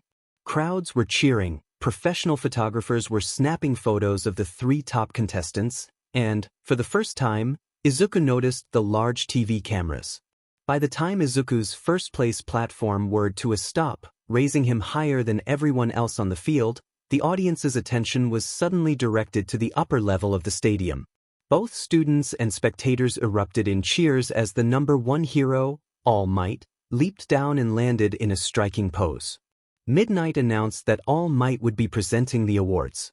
All Might placed the 3rd-place medal around 𝗏𝐾𝐮𝐬's neck and gave him a hug with a pat on the back. Then, the hero awarded Bakugo, and for the first time since the final round, Izuku studied the blonde boy. The corners of Bakugo's mouth were drawn, his fists were clenched, and his expression was one of anger, but not quite the disbelief he had shown before.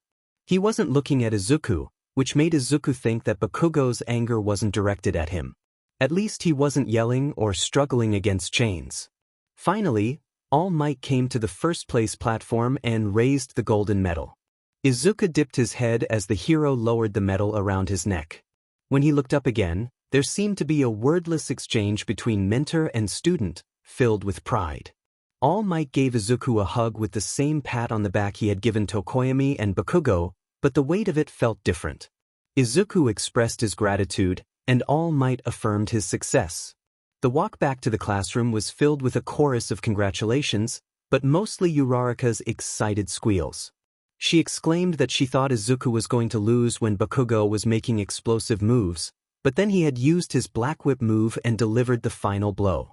Yaoyorozu smiled and added that Izuku had done great, and everyone was very excited. Todoroki offered a quiet congratulations, and Kirishima hurried to Izuku with a grin, giving him an encouraging pat on the back before returning to Bakugo's side. Kaminari and Shiro joined them. On the other side of the hallway, 𝗏𝐾𝐮𝐬, who preferred to be alone most of the time, was also talking to a couple of classmates, smiling at their encouragement. Izuku glanced around with a smile. The tension that had surrounded Class 1A since the USJ attack had faded into motivation. Suddenly, Uraraka's tone turned serious as she addressed Izuku. She informed him that Ida had come to her right before the final round, saying he needed to leave because his brother had been attacked by a villain. Izuku acted surprised, realizing that this was why Ida hadn't been at the awards ceremony. He thanked Uraraka for telling him and expressed his hope that Ida's brother would be okay. After the class returned to the classroom, Aizawa stood at the podium and announced the logistics. He informed them that they would have the next 2 days off to recuperate and that they should get some rest. When they returned, they would discuss recruitment. Aizawa dismissed the class, and the students gathered their things and trickled out. Leaving campus, Izuku and Uraraka traveled in the late afternoon light toward the station. Other UA students called out congratulations to Izuku, and he responded with grateful smiles. As they parted ways, Uraraka wished him well and congratulated him again. When Izuku opened the apartment door, he called out that he was back and his mother was waiting for him. She pulled him into a tight hug, her face wet with tears, expressing how proud she was of him. Izuku returned the hug, acknowledging that he couldn't have achieved this without her support. His mother beamed with pride, reminding him that all of this was due to his hard work. She expressed her feelings about not being able to provide the same resources as others, but despite everything, he had won. Tears threatened to flow from Izuku's eyes as he took his mother's shaky hands, reassuring her that her support was what kept him going. His mother beamed with pride, celebrating her son, the winner of the UA Sports Festival. Izuku invited his mother to join him for a meal and suggested watching the replay of the sports festival, which he had recorded in high definition. His mother expressed concern, recalling how he had passed out several times during the event. Izuku admitted that it might have been around 7 or 8 times, and they both shared a laugh. His mother, still worried, expressed her happiness about his quirk awakening but noted that there was much she still didn't understand about it and about him. Izuku reassured her that she knew him best and that he had always aspired to be a hero, just like All Might, who brought smiles to everyone's faces. His mother hoped he would always remain true to himself and promised to stay safe.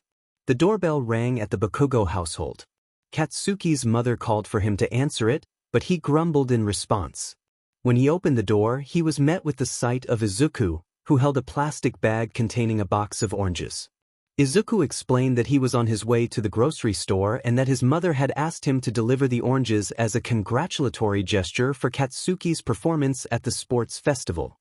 Katsuki was annoyed, but before he could respond, his mother welcomed Izuku inside, urging Katsuki to be polite. Izuku handed the oranges to Katsuki's mother, who appreciated the gesture and invited him in. However, Izuku politely declined and instead asked Katsuki if he wanted to accompany him to the grocery store to discuss the sports festival and school. Katsuki hesitated, feeling a mix of irritation and curiosity. Despite his instincts telling him to dismiss Izuku, he decided to hear him out, partly to avoid his mother's nagging. As they walked side by side to the store, the atmosphere felt strange. They had grown apart over the years, and now walking together felt unfamiliar. The day was calm, with clear skies and a gentle breeze.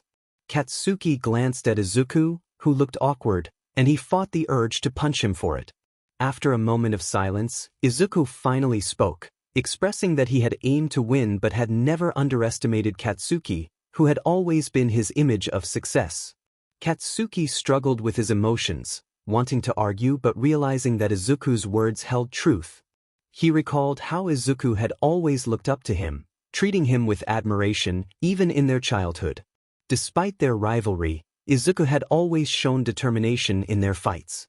Katsuki remembered a conversation about how Izuku kept secrets but still gave his all. He reluctantly acknowledged that Izuku had won this time, though he would never admit it aloud. Izuku's expression shifted to one of relief, and he suggested they were still rivals. Katsuki snapped back, insisting he would win, and they continued to bicker as they approached the grocery store.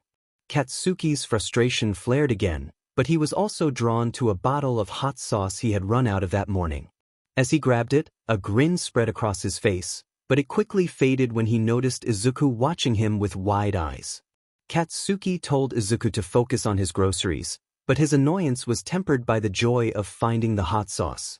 Inside the store, they encountered other students who recognized Izuku as the sports festival winner, leading to a round of applause that made Izuku uncomfortable. The ride to school felt long, but eventually he arrived at UA and took his seat in the 1A classroom. Mineta leaned forward, eager to hear about Izuku's experience post-festival, while Kaminari noted that even those who had been eliminated early received recognition. Just then, Aizawa entered the classroom, signaling everyone to return to their seats. He announced that they would be picking hero names, which was part of the hero drafting program, where they would intern with pro heroes for a week. Based on their performance in the sports festival, some students received offers from agencies, the teacher announced while turning on the screen. Izuku gasped as he saw he had the highest number of offers, well over 3,000. Bakugo followed closely with offers in the high 2,000 range. Despite only reaching the quarterfinals, Todoroki had the third highest number of offers at around 1,000, surpassing Tokoyami and Ida, who were the actual third-place winners. Mineta leaned forward, excitedly exclaiming about Izuku's success. Izuku noticed Bakugo tense up but was relieved that there was no hostile intent. Just then, Midnight entered the classroom, and Class 1A began choosing their hero names. From Azui's name of Froppy to Bakugo's rejected name of 𝐒𝐮𝐴𝐺, everyone's choices were exactly as Izuku expected, filling him with a warm sense of familiarity. However, that feeling quickly faded when he looked at his offer list, which was multiple pages long, filled with agency names. Kaminari peeked over Izuku's shoulder, commenting on the sheer volume of offers. Izuku mentioned he had one agency in mind but frowned when he realized Gran Torino's agency was not on the list. He expressed his disappointment, and Uraraka comforted him, reminding him of the many offers he had. Izuku felt overwhelmed, unsure of how to proceed. Kaminari suggested he simply choose an agency with a hero he admired. As Izuku skimmed the pages, something caught his eye. He was surprised to find an offer from the Night Eye agency. The next day during lunch, Muscular All Might approached Izuku in the hallway. Uraraka waved goodbye as she entered the cafeteria with Azui. Izuku followed All Might to the office, curious about what he wanted to discuss. All Might's expression turned serious as he brought up the hero agency internships. Izuku's heart sank. He had anticipated this conversation. Once they reached the empty meeting room, All Might transformed back into his slimmer form and questioned Izuku about his choice of the Night Eye agency. Izuku explained that he believed it would help improve his prediction and fighting skills. All Might leaned back, searching for the right words, and expressed his concerns about Night Eye's feelings toward him, especially after All Might had chosen Izuku as his successor instead of Togata. Izuku reassured All Might that Night Eye's intentions were not rooted in hatred but rather a longing to test his worthiness. He noted that Night Eye had not given him an offer in his previous life, suggesting that his performance at the sports festival would not have changed that. All Might was surprised by Night Eye's offer this time and asked who Izuku had interned with previously. When Izuku replied that it was Gran Torino, All Might expressed disbelief but wished him luck at the Night Eye agency.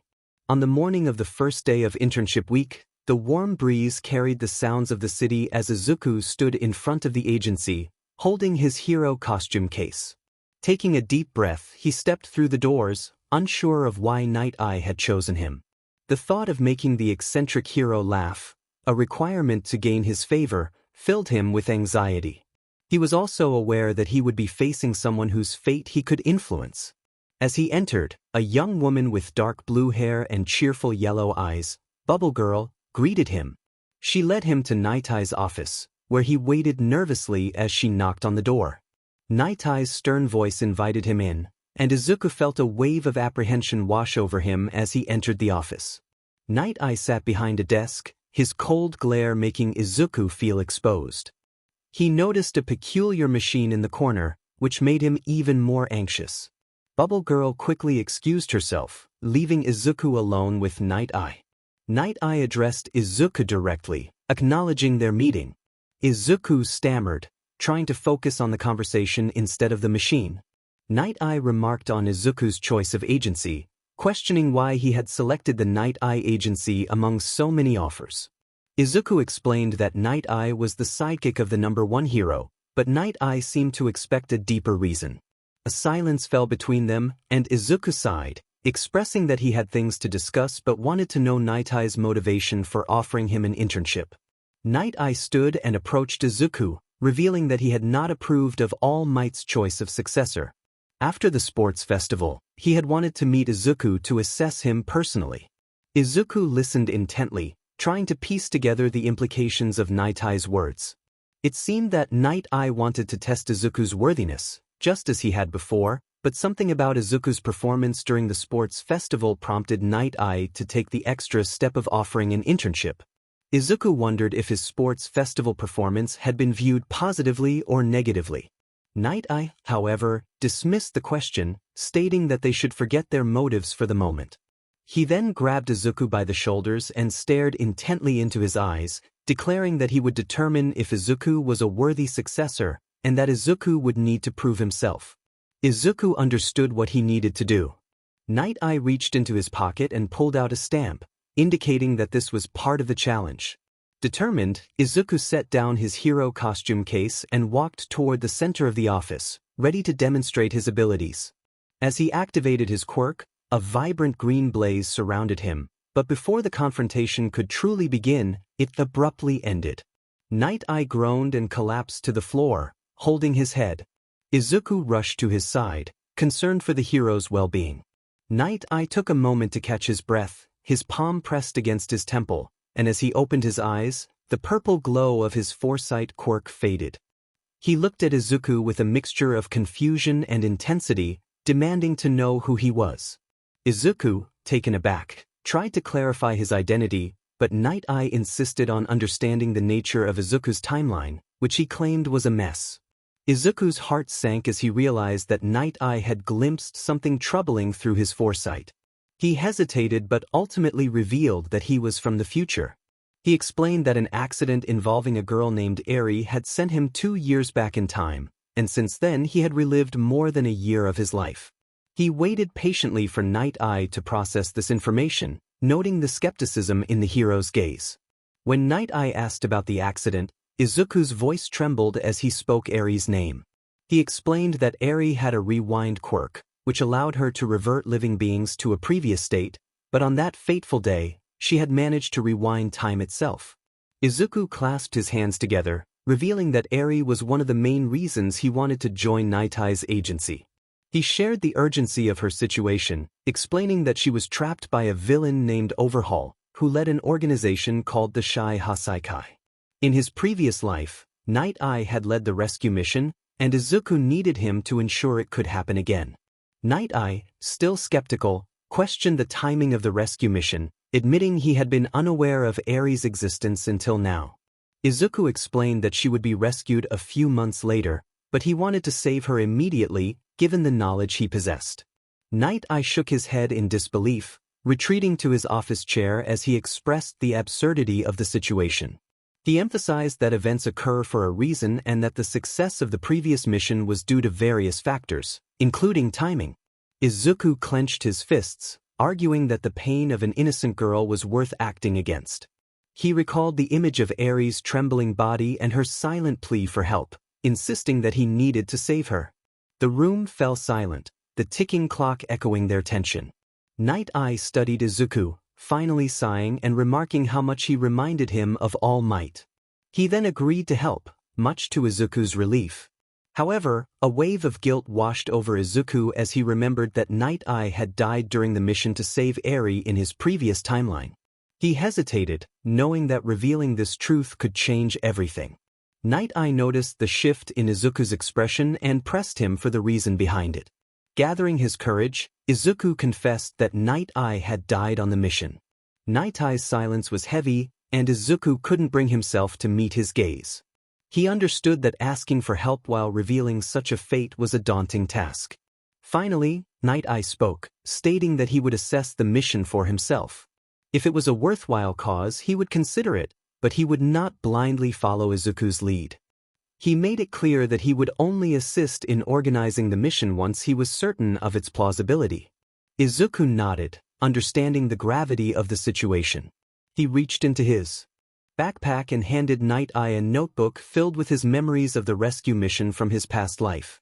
As Night-Eye flipped through the notes, Izuku pointed out important details, including the quirk-destroying bullets made from Eri's body. Night-Eye adjusted his glasses, acknowledging the need to start the rescue as early as possible. He closed the notebook, stating that he needed to research the 𝐶𝐼𝐻𝐶𝐼𝐻 without drawing attention. However, he reminded Izuku that he could not participate in the rescue mission due to his lack of a hero license. Izuku protested, arguing that the law only restricted interns from using their quirks without their mentors present. Night-Eye, visibly frustrated, explained that even with pro-hero authorization, non-licensed interns could only use their quirks in limited circumstances, especially when lives were at stake. The reality of the situation settled heavily between them, but Izuku's determination to save Eri remained unwavering. That definitely exceeds the limit. Izuku didn't want to face consequences for someone else's actions, and he doubted that the other person wanted their mother to face them either. If they wanted to make this happen, a license was necessary. Purity. Izuku turned away and walked to the other side of the room to gather his thoughts. He gazed at the shelf filled with All Might books that he wished he owned. If he weren't so concerned about Eri, he would have eagerly settled down to read. There had to be another way. He couldn't wait months to take the provisional license exam. If he did, his plan would be wasted and Eri. But then it struck him. He whipped his head back toward 𝐴 and recalled that the provisional license exam occurred twice a year. There was another one coming up soon. He needed to find out when it was scheduled. 𝐴, with his usual monotone, replied that he wouldn't know since he already had his license. Izuku resisted the urge to roll his eyes and quickly checked his phone. A wave of relief washed over him when he discovered the exam was at the end of next week. He could still make it. 𝐴 raised an eyebrow, questioning his certainty. Izuku, still feeling hopeful, realized the registration deadline loomed. He frantically scrolled through the website, only to find that registration had closed the previous week. He returned to staring at the bookshelf, running a hand through his hair. This was the first time he had planned something so poorly. Saving Eri had always been a wish, not a concrete plan. 𝐴 mused about the situation. Izuku urged him to elaborate, and 𝐴 pointed out that he attended one of the most prestigious hero schools in the country and should take advantage of his connections.